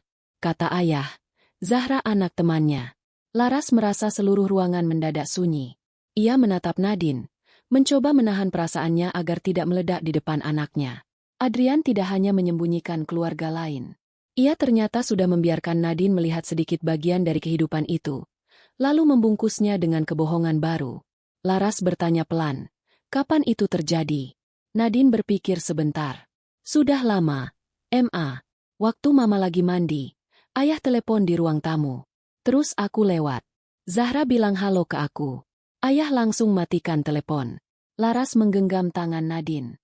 Ada rasa sakit yang berbeda kali ini. Bukan hanya sebagai istri. Sebagai ibu, ia merasa Adrian sudah menyeret anak mereka ke dalam kebohongan yang tidak pantas disentuh anak kecil. Nadine menatap Laras dengan mata mulai berkaca-kaca. Mama, aku salah ya karena lihat video call Ayah. Laras langsung memeluknya. Tidak, Sing. Kamu tidak salah. Kamu tidak pernah salah. Yang salah adalah orang dewasa yang membuat kamu bingung. Ponsel Laras kembali bergetar. Kali ini Adrian menelepon. Laras menatap layar itu. Nama Adrian berkedip berkali-kali, seperti memaksa masuk ruang aman yang baru saja ia coba bangun. Dimas memberi isyarat agar Laras tidak mengangkat. Namun Laras mengambil napas panjang, lalu menekan tombol terima dan menyalakan pengeras suara. Suara Adrian langsung terdengar keras. Laras, kamu bawa anakku kemana? Laras menatap Nadine yang memeluk lengannya. Dengan suara pelan tapi tegas, Laras menjawab, "Aku membawa anakku ke tempat yang aman." Adrian terdiam sesaat. Lalu suaranya berubah lebih dingin. "Jangan buat aku marah. Kamu belum tahu akibatnya kalau terus melawan." Laras menutup matanya sebentar. Ancaman itu akhirnya keluar dari mulut Adrian sendiri. Bukan lewat nomor asing. Bukan lewat pesan gelap. Dari suami yang dulu ia percaya. Laras membuka mata dan menatap Dimas. Di saat itu, ia tahu permainan Adrian sudah berubah. Dan mulai hari itu, Laras tidak boleh lagi hanya mengumpulkan bukti. Ia harus menyiapkan perlindungan. Karena Adrian bukan lagi sekadar pria yang berbohong. Adrian sudah menjadi orang yang takut kehilangan rahasianya. Setelah panggilan itu terputus, Laras tidak langsung bergerak. Tangannya masih memegang ponsel, sementara suara Adrian seperti masih menempel di telinganya. "Jangan buat aku marah." Kalimat itu pendek, tetapi cukup untuk membuat Laras sadar bahwa pria yang ia hadapi bukan lagi suami yang bisa diajak bicara baik-baik. Adrian sudah merasa terpojok. Dan orang yang terpojok karena rahasianya hampir terbongkar bisa melakukan apa saja agar tetap terlihat benar. Laras menatap Nadine yang duduk di sofa rumah Dimas sambil memeluk tas sekolahnya. Anak itu diam, tetapi matanya jelas ketakutan. Laras mendekat, duduk di hadapannya, lalu mengusap pipi kecil itu dengan lembut. "Nadine, malam ini kita tidak pulang dulu ke rumah. Kamu tidur di tempat yang aman. Mama akan tetap dekat sama kamu." Nadine menatap Laras dengan bibir bergetar. "Ayah marah karena aku ikut Mama." Laras langsung menggeleng. "Tidak, Sing. Ini bukan salah kamu. Ayah dan Mama sedang punya masalah orang dewasa. Kamu hanya perlu ikut apa kata Mama dulu." Nadine tidak menjawab. Ia hanya memeluk Laras dengan erat. Pelukan itu membuat Laras hampir runtuh. Tetapi ia menahan diri. Ia tidak boleh terlihat hancur lagi. Bukan sekarang. Bukan saat Nadine membutuhkan ibunya tetap berdiri. Dimas menawarkan agar Nadine sementara tinggal di rumah kakaknya yang tidak dikenal Adrian. Kakak Dimas tinggal tidak jauh dari rumah itu. Tapi alamatnya tidak pernah berhubungan dengan Adrian. Laras sempat ragu karena tidak ingin melibatkan terlalu banyak orang. Namun setelah melihat pesan ancaman dan mengingat pria bertopi di sekolah, Laras tahu ia tidak punya banyak pilihan. Keselamatan Nadine harus lebih dulu daripada rasa tidak enak. Sore itu juga, Dimas mengantar mereka ke rumah kakaknya. Wanita itu bernama Reni. Wajahnya tenang, suaranya lembut, dan ia langsung menyambut Nadine seperti keluarga sendiri. Di rumah Reni, Nadine diberi kamar kecil dengan spray bersih dan boneka di samping bantal. Laras membantu anaknya mandi, menyisir rambutnya, lalu menemaninya makan. Nadine tidak banyak bicara. Ia hanya bertanya sekali, "Mama tidur di sini juga?" Laras tersenyum sambil mengangguk. "Malam ini iya. Setelah itu baru kita atur lagi." Nadine memeluk lengan Laras dan mengangguk. Melihat anaknya mulai tenang, Laras merasa sedikit lega. Tetapi ketenangan itu tidak lama. Ponselnya kembali bergetar. Kali ini bukan Adrian. Bu Ratna menelepon. Laras menatap layar itu beberapa detik sebelum mengangkat. Begitu panggilan tersambung, suara Bu Ratna langsung terdengar tajam. "Laras, kamu bawa Nadine kemana? Adrian panik mencarimu. Kamu ini mau mempermalukan keluarga." Laras menutup mata sebentar. Ia sudah menduga Adrian akan memutar cerita. Tapi ia tidak menyangka secepat ini. Laras menjawab pelan. "Nadine aman, Bu. Saya tidak mempermalukan siapapun." Bu Ratna langsung memotong. "Jangan banyak alasan. Adrian bilang kamu keluar rumah membawa dokumen dan sekarang membawa anak tanpa izin. Kamu mau apa sebenarnya? Mau menghancurkan rumah tangga sendiri?" Laras menahan napas. Dulu, setiap kali Bu Ratna bicara seperti itu, Laras akan memilih diam. Ia tidak ingin melawan mertua. Ia tidak ingin terlihat tidak sopan. Tapi malam itu, Laras sudah terlalu lelah dijadikan pihak yang salah. "Bu, saya membawa Nadine karena ada orang tidak dikenal datang ke sekolahnya dan ada pesan ancaman masuk ke ponsel saya." Suara Bu Ratna terdiam sebentar, lalu kembali meninggi. "Jangan mengarang. Adrian tidak mungkin membahayakan anaknya sendiri." Laras menggenggam ponsel lebih kuat. "Saya tidak bilang Adrian yang datang ke sekolah. Tapi saya juga tidak bisa pura-pura semuanya baik-baik saja." Bu Ratna mendengus. "Kamu terlalu curiga. Dari dulu kamu memang terlalu banyak pikiran." Kalimat itu membuat Laras tersenyum pahit. Terlalu curiga. Terlalu banyak pikiran. Dua kalimat yang sering dipakai Adrian untuk membuatnya merasa bersalah. Laras menjawab dengan suara lebih tegas. Kalau saya salah, saya akan minta maaf. Tapi kalau saya benar, ibu harus siap melihat siapa anak ibu sebenarnya. Bu Ratna langsung marah. Jaga bicaramu. Laras, Adrian itu suamimu. Laras menatap Nadine yang sudah mulai mengantuk di kamar. Justru karena dia suami saya, Bu, maka kebohongannya paling menyakitkan. Setelah itu Laras menutup telepon. Tangannya gemetar, tapi bukan karena takut. Untuk pertama kalinya, ia merasa sudah mengatakan sesuatu yang seharusnya ia katakan sejak lama. Malam semakin gelap. Laras meminta Dimas mengambil mobilnya yang masih tertinggal di parkiran pusat perbelanjaan. Dimas berangkat bersama temannya agar lebih aman. Sementara itu Laras duduk di ruang tamu rumah Reni sambil membuka laptop. Ia mulai menyalin semua bukti ke beberapa tempat penyimpanan. Foto pesan Maya. Video Adrian di rumah putih. Bukti transfer. Dokumen alamat rumah. Pesan ancaman. Rekaman suara Adrian saat menelepon dan mengancamnya. Semua ia susun dengan nama file yang rapi. Ia tidak ingin lagi bergantung pada ingatan. Adrian terlalu pandai berbohong. Maka kebenaran harus punya bentuk yang jelas.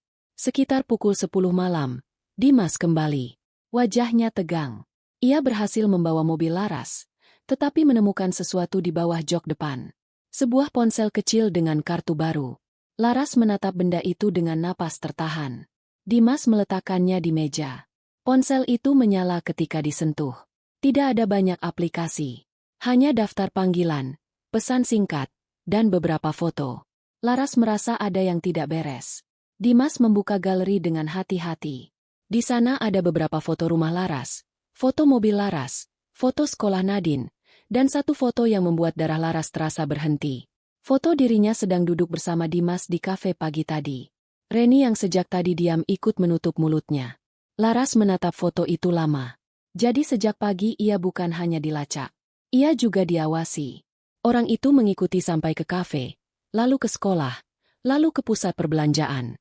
Dimas membuka daftar pesan di ponsel kecil itu. Ada percakapan dengan nomor tanpa nama. Pesan terakhir masuk sore tadi. Isinya singkat. Kalau dia tetap keras kepala, tekan lewat anaknya.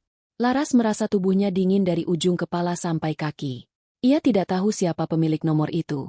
Tetapi ia tahu satu hal. Ini sudah direncanakan. Saat suasana masih tegang, ponsel Laras kembali berbunyi. Nomor tidak dikenal menelepon. Dimas memberi isyarat agar Laras merekam. Laras menyalakan perekam dari ponsel lain, lalu mengangkat. Beberapa detik pertama hanya terdengar napas pelan. Lalu suara seorang wanita masuk, lembut tapi dingin. Mbak Laras, sebaiknya berhenti sebelum semuanya jadi lebih buruk. Laras langsung mengenali suara itu meski baru sekali mendengarnya dari jauh. Maya. Laras menegakkan tubuhnya. Jadi kamu yang kirim foto anakku. Maya tertawa kecil. Aku cuma mengingatkan. Adrian sudah memilih hidupnya. Jangan seret semua orang ke dalam masalah ini. Laras menggigit bibirnya. Menahan marah. Kamu tahu dia punya istri. Kamu tahu dia punya anak. Suara Maya berubah tajam. Aku tahu lebih banyak dari yang Mbak kira. Dan Mbak juga harus tahu. Selama ini Adrian pulang ke rumah Mbak hanya karena kasihan. Laras menutup matanya sebentar. Kata-kata itu memang menyakitkan. Tapi tidak lagi menghancurkannya. Justru membuat semuanya semakin jelas. Maya bukan korban. Maya bagian dari kebohongan itu. Laras menjawab pelan. Kalau begitu kamu harus siap berdiri di depan semua orang saat kebenaran dibuka. Maya terdiam beberapa detik. Lalu berkata, Mbak tidak akan menang. Setelah itu telepon terputus. Laras menatap layar ponselnya. Rekaman berhasil tersimpan. Di ruangan itu, tidak ada yang langsung bicara. Dimas, Reni, dan Laras sama-sama memahami bahwa bukti baru sudah muncul. Bukan hanya bukti perselingkuhan, tapi bukti tekanan, ancaman, dan keterlibatan Maya. Laras berdiri pelan, lalu berjalan ke kamar Nadine. Anak itu sudah tertidur sambil memeluk boneka kecil milik Reni. Wajahnya damai, tidak tahu bahwa ibunya sedang berdiri di ambang keputusan besar. Laras duduk di samping tempat tidur dan mengusap rambut Nadine. Dalam hati, ia membuat janji yang tidak ia ucapkan keras-keras. Mulai malam ini, ia tidak akan lagi mundur. Jika Adrian dan Maya ingin bermain dengan rasa takut, Laras akan menjawabnya dengan bukti yang tidak bisa mereka bantah. Pagi datang, tetapi Laras tidak merasa malam sudah benar-benar selesai. Ia hanya tidur sebentar di kursi dekat ranjang Nadine, dengan ponsel tetap berada di genggaman. Setiap kali layar ponsel menyala, tubuhnya langsung terkejut. Ia bukan lagi takut pada pesan Adrian.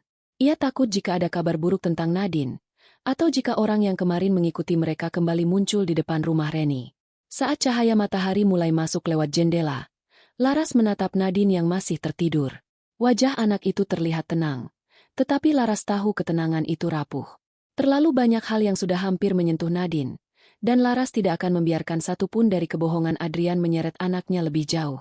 Reni masuk pelan membawa segelas teh hangat.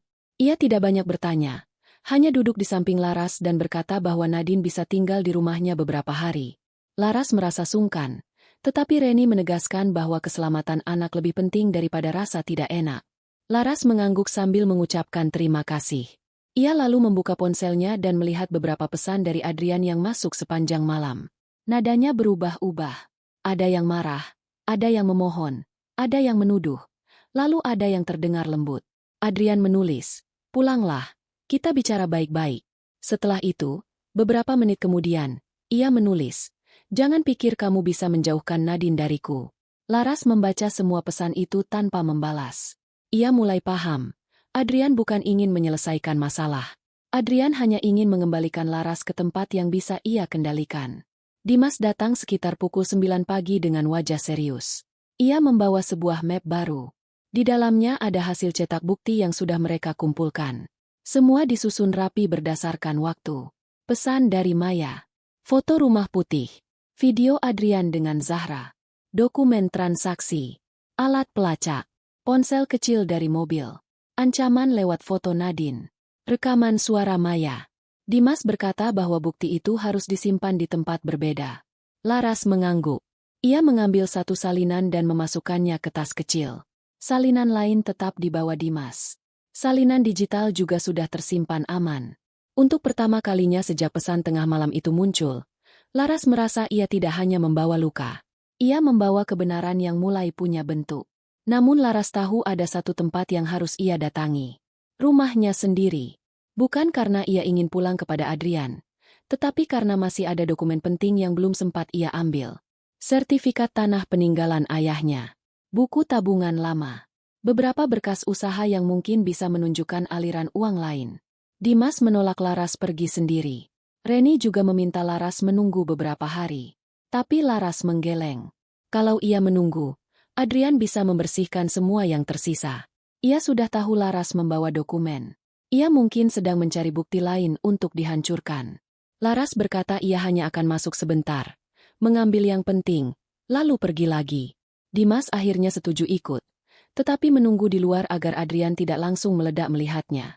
Sebelum pergi, Laras duduk di samping Nadine yang sudah bangun. Anak itu memeluk boneka sambil menatap ibunya.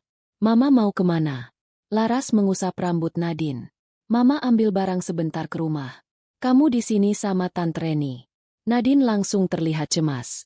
"Ayah ada di sana." Laras tersenyum kecil, walau dadanya terasa berat. "Mungkin ada. Tapi Mama bisa jaga diri." Nadine menggenggam tangan Laras. "Mama balik lagi kan?" Laras menatap mata anaknya dan menjawab tegas. "Mama pasti balik." Setelah itu ia mencium kening Nadine lama sekali, seperti sedang mengisi keberanian dari pelukan anaknya. Ketika Laras sampai di depan rumah, suasananya terlihat biasa. Pagar tertutup. Tirai ruang tamu sedikit terbuka. Mobil Adrian ada di halaman. Laras menarik napas panjang sebelum turun. Dimas menunggu di mobil yang diparkir agak jauh. Laras membuka pagar dengan kunci cadangan. Begitu masuk, ia langsung merasakan udara rumah itu berbeda. Dulu rumah itu tempat ia pulang. Sekarang rumah itu seperti tempat yang menyimpan terlalu banyak kebohongan di setiap sudutnya. Di ruang tamu masih ada gambar keluarga buatan Nadine yang tertinggal di meja. Laras mengambil gambar itu dan memasukkannya ke tas. Ia tidak ingin gambar itu tetap berada di rumah yang sedang runtuh karena dusta ayahnya sendiri. Adrian muncul dari arah dapur. Wajahnya tidak seperti semalam. Ia tampak lebih rapi, lebih tenang, bahkan terlalu tenang. Seolah ia sudah menyiapkan peran baru. Ia menatap Laras dan berkata dengan suara lembut, "Akhirnya kamu pulang." Laras tidak menjawab. Ia berjalan menuju kamar, tetapi Adrian menghalangi langkahnya. Kita harus bicara. Laras menatapnya. Aku kesini hanya ambil barang. Adrian tersenyum kecil. Barang apa? Dokumen lagi. Nada lembutnya mulai retak di ujung kalimat. Laras mencoba melewatinya. Tapi Adrian memegang lengannya. Tidak keras, tetapi cukup untuk menghentikan. Laras menatap tangan itu, lalu menatap wajah Adrian. Lepaskan. Adrian melepaskan tangannya perlahan, lalu menghela napas seolah dialah yang paling sabar. Laras, kamu sedang dipengaruhi orang lain. Dimas itu tidak punya hak ikut campur rumah tangga kita. Laras menatapnya tanpa emosi. Yang merusak rumah tangga kita bukan Dimas. Adrian tertawa pendek. Jadi kamu percaya dia daripada suamimu sendiri? Laras menjawab pelan. Aku percaya bukti. Kalimat itu membuat wajah Adrian mengeras. Ia mendekat satu langkah dan suaranya berubah lebih rendah. Bukti apapun yang kamu kira kamu punya, itu tidak akan membuat kamu menang. Kamu tidak tahu siapa saja yang bisa aku hubungi. Kamu juga tidak tahu seberapa buruk hidupmu kalau kamu terus keras kepala. Laras tidak mundur. Ia justru menatap Adrian lebih tajam. Dulu aku takut kalau kamu marah. Sekarang aku lebih takut kalau Nadine tumbuh percaya bahwa ibunya harus diam saat dibohongi. Adrian terdiam. Untuk sesaat, ada sesuatu di wajahnya yang tampak seperti ragu. Tapi itu hilang cepat. Ia kembali memakai wajah dingin. Jangan bawa-bawa Nadine. Laras hampir tertawa karena pahit. Kamu yang sudah membawa Nadine ke dalam semua ini. Mas, orangmu datang ke sekolahnya. Foto anakku dikirim untuk mengancamku. Dan Maya meneleponku semalam. Wajah Adrian berubah. Sangat cepat, tapi terlihat jelas. Ia tidak terkejut mendengar nama Maya. Ia terkejut karena Laras tahu Maya menelepon. Adrian mencoba menguasai diri. Maya tidak ada hubungannya dengan masalah kita. Laras menatapnya lama. Kalimat itu sudah cukup memberi jawaban.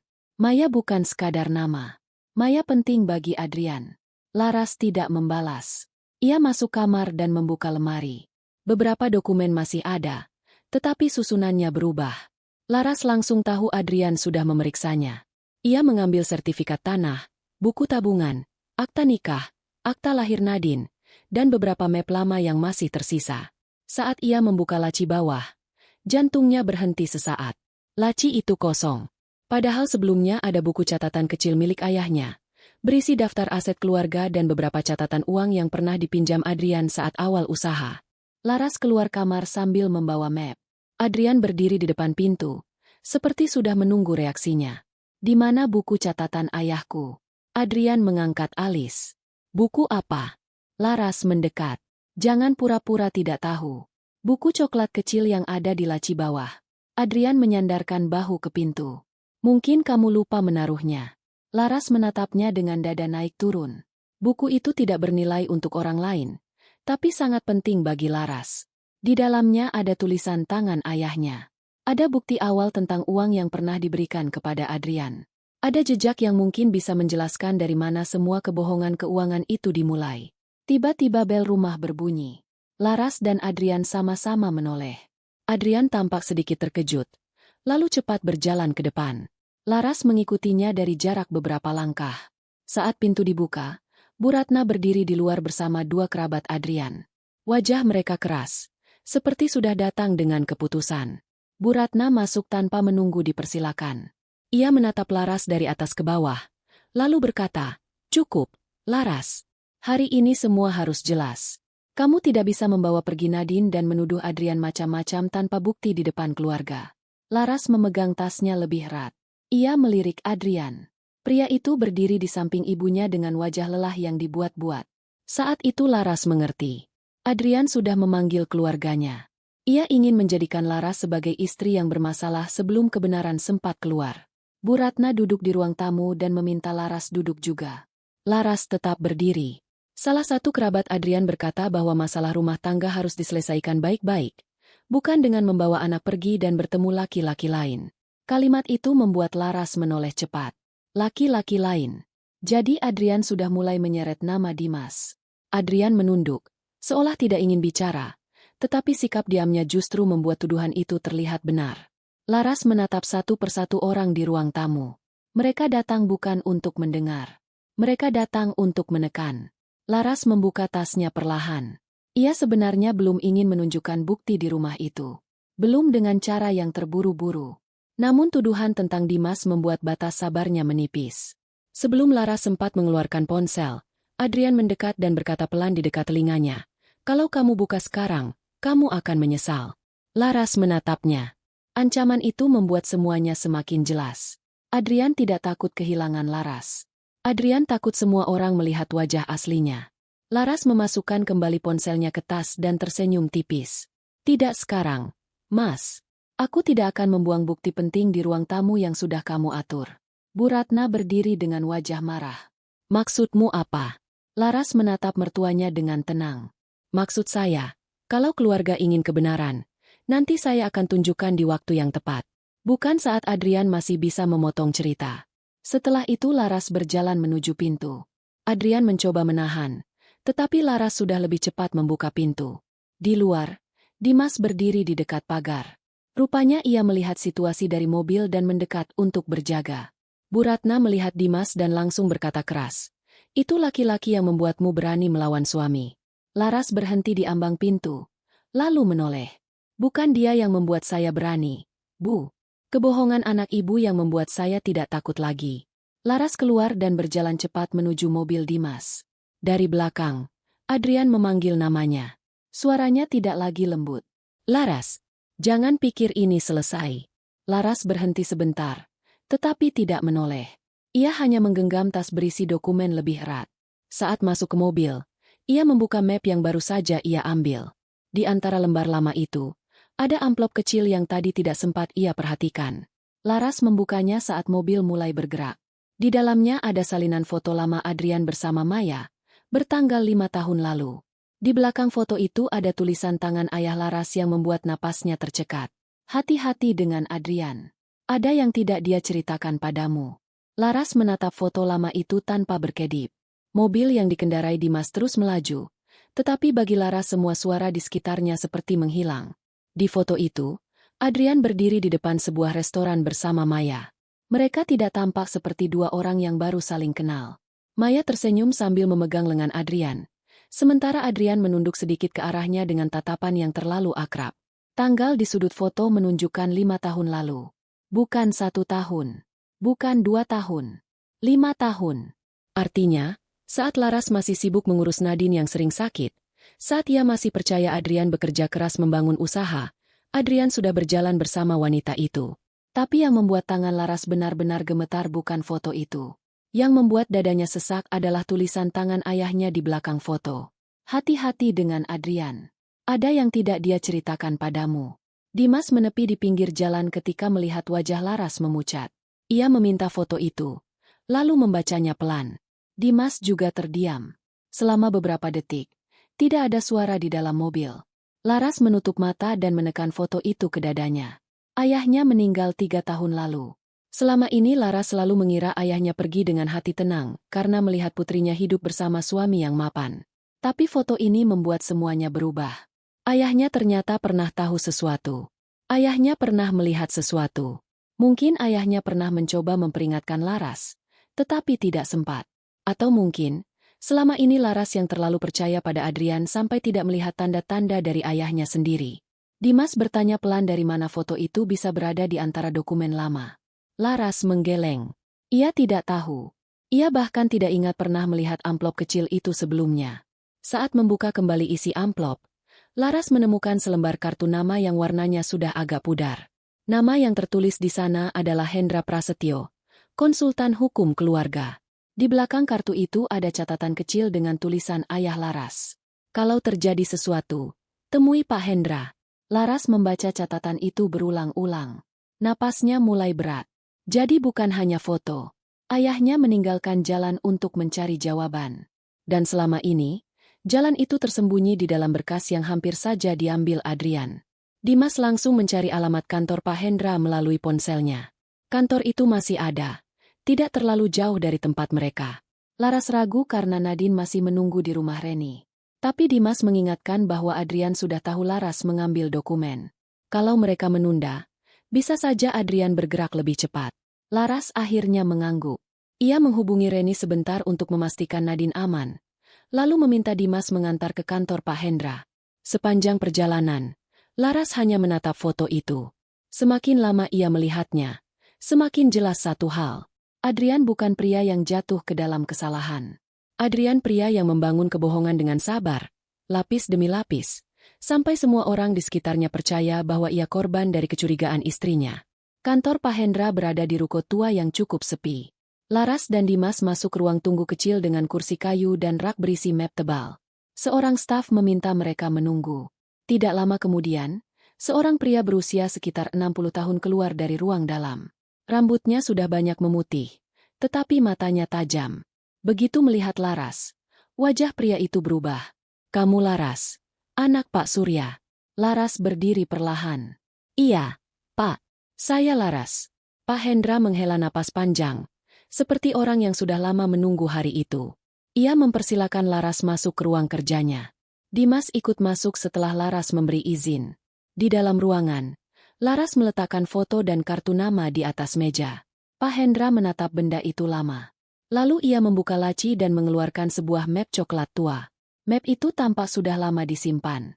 Pak Hendra berkata bahwa ayah Laras pernah datang kepadanya sekitar 5 tahun lalu. Saat itu Pak Surya curiga karena Adrian meminta uang dalam jumlah besar dengan alasan menyelamatkan usaha, tetapi beberapa transaksi terlihat tidak masuk akal. Pak Surya mulai menyelidiki sendiri. Ia menemukan Adrian beberapa kali bertemu Maya.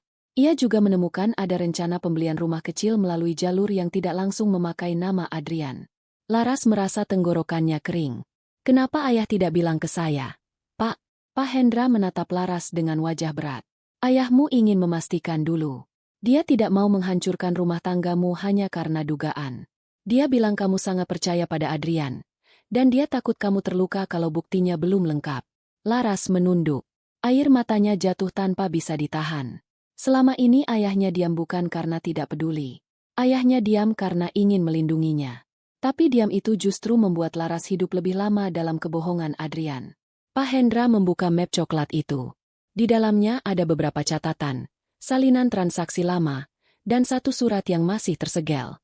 Nama Laras tertulis di depannya. Tulisan tangan ayahnya. Laras menyentuh amplop itu dengan jari gemetar. Pak Hendra berkata bahwa surat itu dititipkan ayah Laras sebelum beliau sakit parah. Namun beberapa minggu setelah pemakaman, ada orang datang ke kantor mengaku diutus Laras untuk mengambil dokumen. Pak Hendra tidak memberikannya karena orang itu tidak membawa surat kuasa. Laras langsung menatap Pak Hendra. "Orang itu siapa?" Pak Hendra mengambil satu lembar foto dari map. Foto itu diambil dari kamera kantor. Seorang pria memakai jaket hitam dan masker, tetapi matanya masih terlihat. Laras tidak mengenalnya. Dimas memperhatikan foto itu lebih dekat. Lalu wajahnya berubah tegang. "Ras, ini mirip pria yang di pusat perbelanjaan kemarin." Laras merasa darahnya berdesir.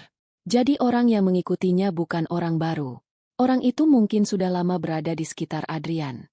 Pak Hendra menambahkan bahwa pria itu datang 2 kali. Pertama setelah ayah Laras meninggal. Kedua, sekitar 6 bulan lalu. Pada kedatangan kedua, pria itu tidak lagi meminta baik-baik. Ia hanya berkata bahwa dokumen keluarga harus diserahkan jika Pak Hendra tidak ingin masalah. Pak Hendra menolak dan memindahkan sebagian salinan ke tempat lain. Laras menatap map di meja dengan perasaan campur aduk. Ayahnya bukan hanya meninggalkan peringatan. Ayahnya meninggalkan bukti yang sejak lama ingin dihapus seseorang. Laras akhirnya membuka surat ayahnya. Tangannya bergetar saat membaca baris pertama. "Ras, kalau surat ini sampai ke tanganmu, berarti ayah tidak sempat menjelaskan semuanya." Laras berhenti sebentar untuk menahan tangis. Ia melanjutkan membaca. Dalam surat itu, ayahnya menulis bahwa ia tidak ingin Laras langsung percaya pada siapapun, termasuk pada Adrian. Ia meminta Laras memeriksa semua dokumen usaha, terutama transaksi yang memakai alasan modal tambahan. Ayahnya juga menulis satu kalimat yang membuat Laras hampir kehilangan tenaga. "Adrian mungkin tidak bekerja sendiri." Laras mengangkat wajah. Adrian tidak bekerja sendiri. Kalimat itu membuka ketakutan baru. Selama ini Laras mengira pusat kebohongan hanya Adrian dan Maya. Tapi ayahnya menulis seolah ada orang lain. Dimas langsung membaca bagian itu dan menatap Pak Hendra. Pak Hendra mengangguk pelan. Pak Surya pernah curiga ada pihak dari keluarga Adrian yang tahu soal aliran uang itu. Tapi beliau belum sempat membuktikan. Laras langsung teringat Bu Ratna. Teringat cara Bu Ratna selalu membela Adrian tanpa mau mendengar. Teringat bagaimana keluarga Adrian datang ke rumah dengan tuduhan yang sudah disusun rapi. Tapi Laras belum ingin menuduh siapapun tanpa bukti. Ia sudah belajar dari luka ini. Kecurigaan harus disimpan sampai bukti bicara. Saat mereka masih membahas surat itu, ponsel Pak Hendra berbunyi. Ia mengangkat sebentar. Lalu wajahnya berubah tegang. Setelah menutup telepon, ia menatap Laras. Staf saya bilang ada seorang pria berdiri di depan ruko sejak tadi. Laras dan Dimas saling berpandangan. Dimas berdiri dan mengintip dari sela tirai. Di seberang jalan, seorang pria berjaket hitam berdiri di samping motor. Wajahnya tertutup helm, tetapi posisi tubuhnya tidak asing. Ia seperti sedang menunggu. Laras menggenggam surat ayahnya lebih erat. Pria yang sama. Bayangan yang sejak kemarin mengikuti mereka. Kini ia berdiri di depan kantor orang yang menyimpan rahasia lama Adrian. Pak Hendra segera memasukkan semua dokumen ke dalam tas kecil dan memberikannya kepada Laras. Bawa ini. Jangan pulang ke rumahmu dulu. Jangan hubungi Adrian. Dan jangan biarkan dokumen ini tinggal di satu tempat saja. Laras mengangguk. Dimas mengajak Laras keluar lewat pintu belakang ruko. Sebelum keluar, Laras menoleh sekali lagi ke arah meja Pak Hendra. Di sana masih ada salinan foto Adrian dan Maya. 5 tahun lalu. Satu foto yang membuat masa lalunya retak. Satu tulisan ayah yang membuat semuanya berubah. Dan satu kalimat yang kini terus menghantui pikirannya. Adrian mungkin tidak bekerja sendiri. Malam turun lebih cepat dari yang Laras rasakan. Sejak keluar dari kantor Pak Hendra, ia tidak kembali ke rumah Reni. Dimas membawa Laras berputar cukup lama di jalan utama, memastikan tidak ada yang mengikuti mereka. Namun perasaan diawasi tidak hilang. Setiap mobil hitam yang melintas membuat Laras menegang. Setiap motor yang berhenti terlalu lama di lampu merah membuatnya curiga. Surat dari ayahnya masih berada di dalam tas, bersama map coklat dan foto lama Adrian. Semua itu terasa seperti benda panas yang tidak boleh jatuh ke tangan siapapun. Dimas akhirnya berhenti di sebuah tempat parkir minimarket yang cukup ramai. Ia berkata mereka harus menenangkan diri sebentar sebelum memutuskan langkah berikutnya. Laras duduk diam di dalam mobil, menatap keluar tanpa benar-benar melihat apapun. Di kepalanya, kata-kata ayahnya terus berulang. Adrian mungkin tidak bekerja sendiri. Kalimat itu mengganggu lebih dari semua bukti perselingkuhan yang ia lihat. Karena itu berarti selama ini, setiap kebohongan yang Adrian bangun mungkin dibantu atau dilindungi oleh orang lain. Ponsel Laras bergetar. Nama Adrian muncul di layar. Kali ini bukan pesan. Telepon langsung. Dimas memberi isyarat agar Laras tidak mengangkat. Namun Laras menatap layar itu cukup lama. Ia tahu kalau terus menghindar, Adrian akan semakin menekan. Ia akhirnya menjawab dan menyalakan speaker. Suara Adrian langsung terdengar. Kali ini tidak tenang. Laras, kamu di mana? Laras menjawab singkat. Di luar. Adrian tertawa pendek, tapi terdengar tegang. Kamu pikir kamu bisa sembunyi selamanya? Kamu bawa dokumen itu.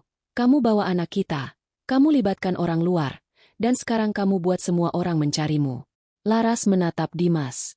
Suara Adrian terdengar seperti orang yang sudah menguasai cerita versinya sendiri. Ia tidak lagi bertanya. Ia menuduh. Adrian melanjutkan dengan suara lebih rendah. Kamu sudah ketemu siapa saja hari ini? Laras tidak menjawab. Itu membuat Adrian semakin yakin dengan posisinya. Dia bilang sesuatu tentang aku. Dia bilang aku jahat. Atau kamu yang mulai percaya cerita orang lain?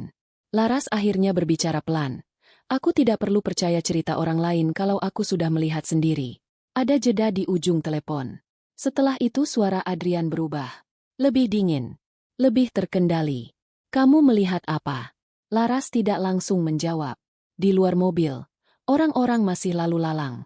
Hidup mereka berjalan normal. Sementara hidup Laras seperti sedang runtuh sedikit demi sedikit. Aku melihat kamu di rumah lain. Aku melihat kamu dengan anak itu. Aku melihat cukup untuk tahu kamu tidak sedang bekerja. Tidak ada suara untuk beberapa detik. Lalu Adrian tertawa kecil lagi. Kali ini lebih tajam. Jadi itu. Kamu menguntit aku sampai ke sana. Laras merespon cepat. Aku tidak perlu menguntit kalau kamu tidak berbohong. Suara Adrian tiba-tiba naik. Tapi masih terkontrol.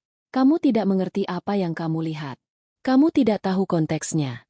Kamu tidak tahu siapa sebenarnya Maya. Laras menutup matanya sebentar. Semua orang selalu bilang kalimat itu saat tertangkap. Kamu tidak tahu konteksnya. Kamu salah paham. Kamu terlalu curiga. Tapi kali ini Laras tidak bergerak mundur. Aku tahu cukup untuk tidak tinggal diam lagi. Adrian terdiam. Setelah itu suaranya turun lagi. Tapi lebih berbahaya. Kalau kamu lanjutkan ini, kamu akan menyesal. Laras langsung menjawab. Kamu sudah terlalu sering bilang itu. Telepon terputus. Dimas langsung mengambil ponsel Laras. Kamu tidak boleh bicara terlalu lama dengannya. Dia sedang mengatur narasi. Laras mengangguk pelan. Tapi matanya tidak lepas dari layar yang sudah mati. Untuk pertama kalinya, ia tidak lagi merasa hanya menjadi korban. Ia sedang menjadi target dari seseorang yang sedang berusaha mengendalikan semua orang di sekitarnya. Tiba-tiba Dimas menerima pesan dari nomor tak dikenal. Ia membukanya dan wajahnya langsung berubah. Ia menunjukkan layar itu ke Laras. Isinya hanya satu kalimat. Jangan seret Pak Hendra. Dia hanya alat. Laras membaca pesan itu dan merasa tubuhnya kaku. Nama Pak Hendra bahkan sudah masuk dalam permainan ini. Artinya orang yang mengawasi mereka bukan hanya mengikuti. Mereka sudah tahu setiap langkah yang diambil. Dimas langsung menyalakan mobil. Kita harus kembali ke rumah Reni sekarang. Tidak aman di sini. Laras tidak membantah. Sepanjang perjalanan, ia memegang tasnya erat. Di dalamnya ada surat ayahnya, foto lama Adrian, dan dokumen dari Pak Hendra. Semua itu kini terasa seperti beban yang bisa meledak kapan saja. Di tengah perjalanan, Dimas menerima telepon singkat dari Reni. Wajahnya langsung berubah tegang. Ia menutup telepon dan menatap Laras. Rumah Reni didatangi seseorang. Laras langsung menegang. Nadine. Suaranya hampir tidak keluar. Dimas menggeleng cepat. Nadine aman. Reni sudah bawa dia ke kamar belakang. Tapi ada dua orang pria yang datang dan bertanya soal kamu. Mereka bilang ingin memastikan anak aman. Laras langsung menggenggam kursi depan. Itu bukan memastikan. Itu mencari. Dimas mengangguk. Kita harus ubah tempat malam ini juga. Saat mobil hampir sampai, Laras melihat satu mobil hitam terparkir tidak jauh dari rumah Reni. Lampunya mati, tapi mesinnya menyala pelan. Dimas juga melihatnya. Ia langsung memutar arah sedikit.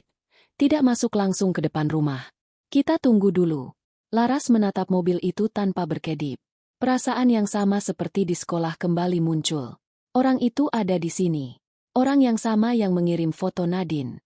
Orang yang sama yang berdiri di depan kantor Pak Hendra. Mereka tidak sedang mengumpulkan informasi lagi. Mereka sedang menutup jalan keluar. Ponsel Laras kembali bergetar. Kali ini pesan dari nomor lama Adrian.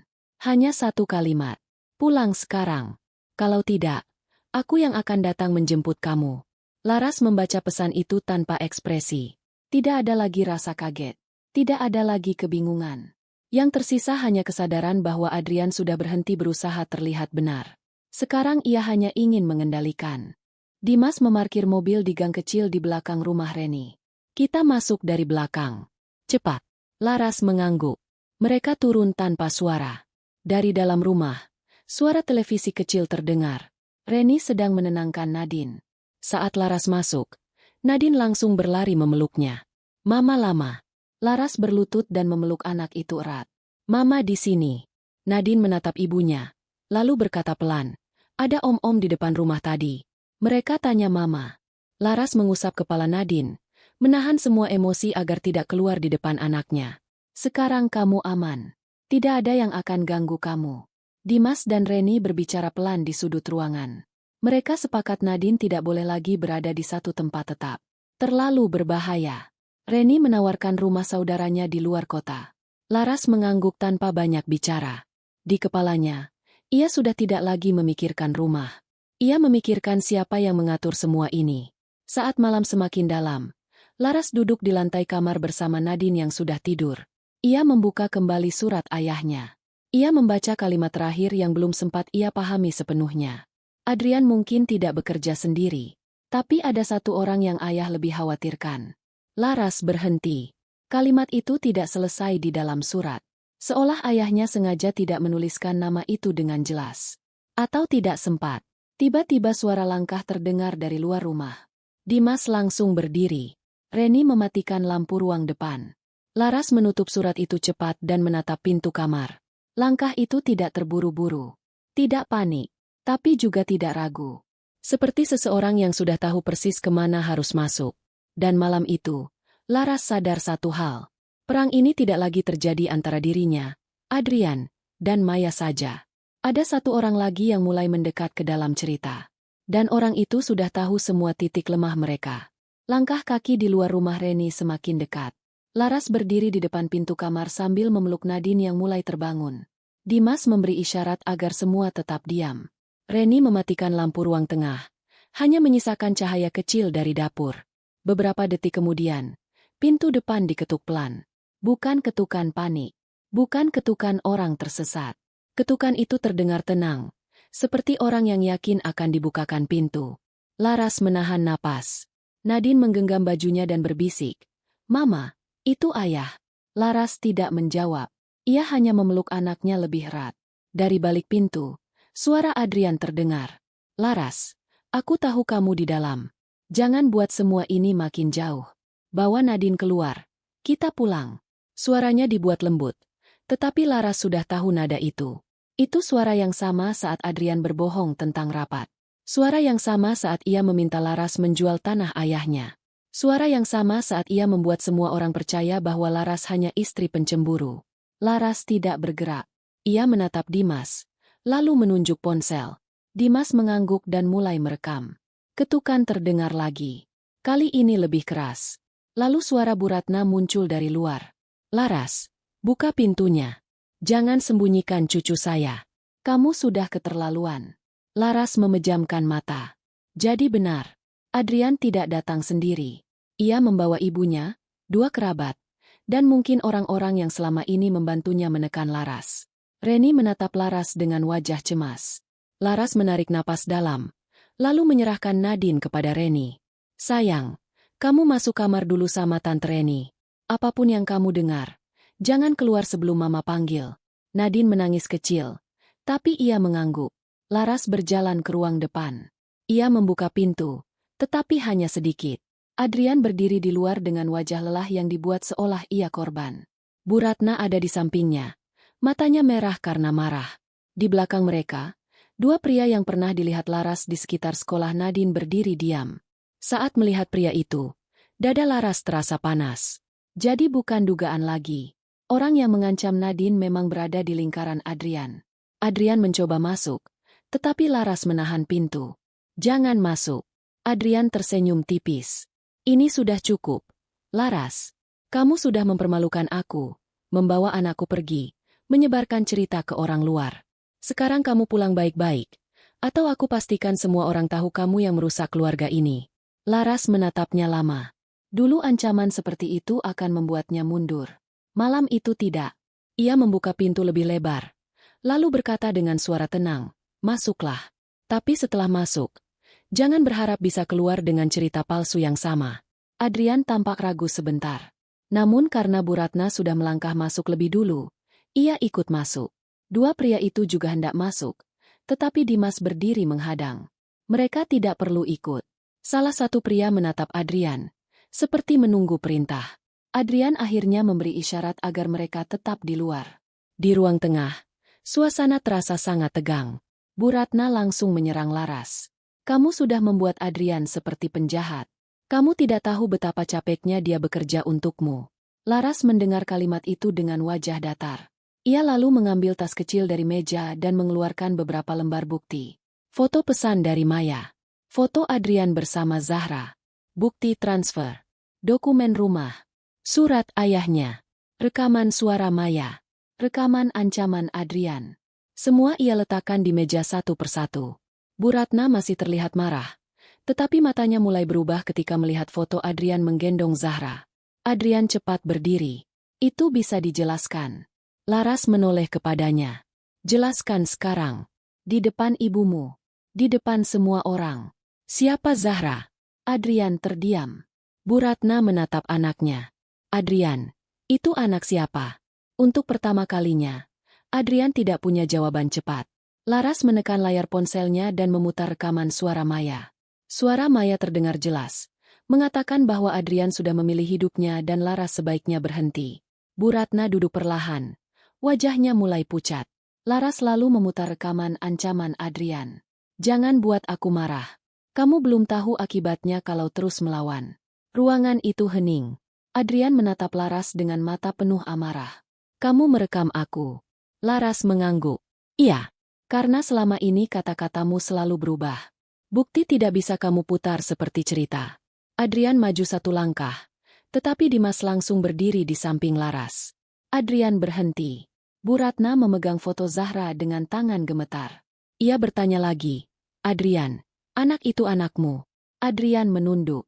Jawaban itu tidak keluar dari mulutnya. Tetapi semua orang sudah tahu. Laras belum selesai. Ia membuka surat ayahnya dan membacakan bagian yang paling penting. Ayahnya pernah curiga Adrian tidak bekerja sendiri. Ayahnya menyimpan dokumen karena takut Laras terluka. Lalu Laras mengeluarkan satu lembar transaksi lama. Di sana ada tanda tangan Adrian. Dan ada nama rekening yang terhubung dengan Maya. Yang membuat Bu Ratna semakin terkejut. Ada satu transfer besar yang masuk melalui rekening keluarga Adrian sebelum berpindah ke transaksi rumah Maya. Laras menatap Bu Ratna. Saya tidak akan menuduh tanpa bukti. Tapi malam ini saya ingin Ibu jawab jujur. Ibu tahu soal rumah itu. Bu Ratna langsung menangis. Tangisnya bukan hanya sedih. Ada rasa takut di dalamnya. Ia menutup wajahnya dengan kedua tangan. Adrian membentak. Bu, diam. Tapi kata itu justru membuat semuanya semakin jelas. Bu Ratna akhirnya mengangkat wajah. Ia berkata pelan bahwa Adrian pernah meminta bantuannya memakai rekening keluarga untuk menyelamatkan usaha. Ia tidak tahu semua uang itu untuk Maya pada awalnya. Namun saat ia mulai curiga, Adrian memohon agar ia diam karena tidak ingin Laras hancur. Laras tersenyum pahit. Jadi semua orang diam demi aku. Tapi aku yang paling lama dibohongi. Adrian panik. Ia mulai menyalahkan semua orang. Ia menyalahkan Maya. Ia menyalahkan ibunya. Ia menyalahkan Laras karena terlalu dingin sebagai istri. Tapi semakin banyak ia bicara, semakin terlihat bahwa ia hanya berusaha menyelamatkan dirinya sendiri. Pada saat itu, pintu kamar terbuka. Nadine berdiri di sana dengan wajah penuh air mata. Laras langsung berjalan mendekat. Tetapi Nadine sudah menatap Adrian. Dengan suara kecil, ia bertanya, ayah benar punya anak lain? Adrian membeku. Semua pembelaannya berhenti. Tidak ada kebohongan yang siap untuk pertanyaan anaknya sendiri. Adrian mencoba mendekat. Nadine mundur dan bersembunyi di balik Laras. Ayah sering bilang ayah lembur. Tapi ternyata ayah pulang ke rumah lain. Kalimat itu membuat Adrian seperti kehilangan tenaga. Ia berlutut, bukan karena sadar sepenuhnya, tetapi karena akhirnya ia melihat akibat dari kebohongannya. Laras menatapnya dengan mata basah. Aku bisa menanggung sakit karena dikhianati. Tapi aku tidak akan membiarkan anakku tumbuh di tengah kebohonganmu. Malam ini selesai, Mas. Bukan karena aku membencimu. Tapi karena aku akhirnya memilih menyelamatkan diriku dan Nadine. Dimas lalu memberitahu bahwa semua bukti sudah disalin dan disimpan. Pak Hendra juga sudah siap menjadi saksi atas dokumen peninggalan ayah Laras. Adrian menatap Laras dengan wajah hancur. Ia memohon, meminta satu kesempatan lagi. Ia berkata masih mencintai Laras. Namun Laras tidak lagi goyah. Ia menjawab pelan, cinta tidak hidup dari kebohongan. Kamu bukan hilaf satu kali. Kamu membangun rumah kedua, anak kedua, cerita kedua, dan luka yang terlalu panjang. Aku tidak akan kembali ke tempat yang sama hanya karena kamu baru takut kehilangan. Beberapa bulan kemudian, Laras menjalani hidup baru bersama Nadine. Mereka tinggal di rumah yang lebih kecil, tetapi lebih tenang. Laras mengurus proses hukum, menyelamatkan dokumen keluarga, dan mengambil kembali hak yang bisa ia perjuangkan. Hidupnya tidak langsung mudah. Ada hari ia menangis. Ada malam ia merasa lelah. Tapi setiap pagi, saat melihat Nadine bisa tersenyum tanpa takut, Laras tahu keputusannya benar. Adrian kehilangan kepercayaan keluarga.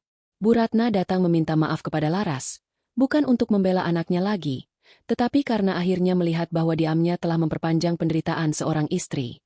Maya juga tidak mendapatkan hidup yang ia bayangkan. Setelah semua terbuka, ia sadar bahwa pria yang bisa membohongi istri selama bertahun-tahun juga bisa membohongi dirinya. Rumah yang dulu ia banggakan berubah menjadi saksi dari hubungan yang dibangun di atas dusta. Adrian akhirnya berdiri sendiri, kehilangan dua rumah sekaligus. Rumah yang sah ia hancurkan. Rumah yang ia sembunyikan juga tidak lagi memberinya tempat aman. Pada suatu sore, Laras duduk bersama Nadine di teras rumah baru mereka. Nadine menggambar lagi. Kali ini ia menggambar dua orang, Mama dan dirinya. Di atas gambar itu, Nadine menulis, "Rumah yang tenang." Laras membaca tulisan itu dan memeluk anaknya. Ia tidak lagi menyesali malam saat satu pesan masuk ke ponsel Adrian. Pesan itu memang menghancurkan hidup lama Laras, tetapi juga membuka pintu untuk hidup yang lebih jujur. Kadang Allah menunjukkan kebenaran lewat cara yang menyakitkan, bukan untuk menjatuhkan, tetapi agar seseorang berhenti bertahan di tempat yang terus melukai. Hikmah dari cerita ini adalah jangan pernah menganggap diamnya seseorang sebagai kelemahan. Ada orang yang diam karena sedang bertahan. Ada yang diam karena masih berharap. Ada juga yang diam karena sedang mengumpulkan kekuatan untuk pergi dengan cara yang benar. Kebohongan yang dijaga terlalu lama pasti akan menemukan jalannya sendiri untuk terbuka. Dan ketika kepercayaan sudah dihancurkan berkali-kali, pergi bukan berarti kalah. Pergi bisa menjadi cara paling berani untuk menyelamatkan diri dan orang yang kita cintai. Kalau kamu suka dengan cerita ini, tulis pendapatmu di kolom komentar. Menurut kamu, apakah Laras sudah mengambil keputusan yang tepat?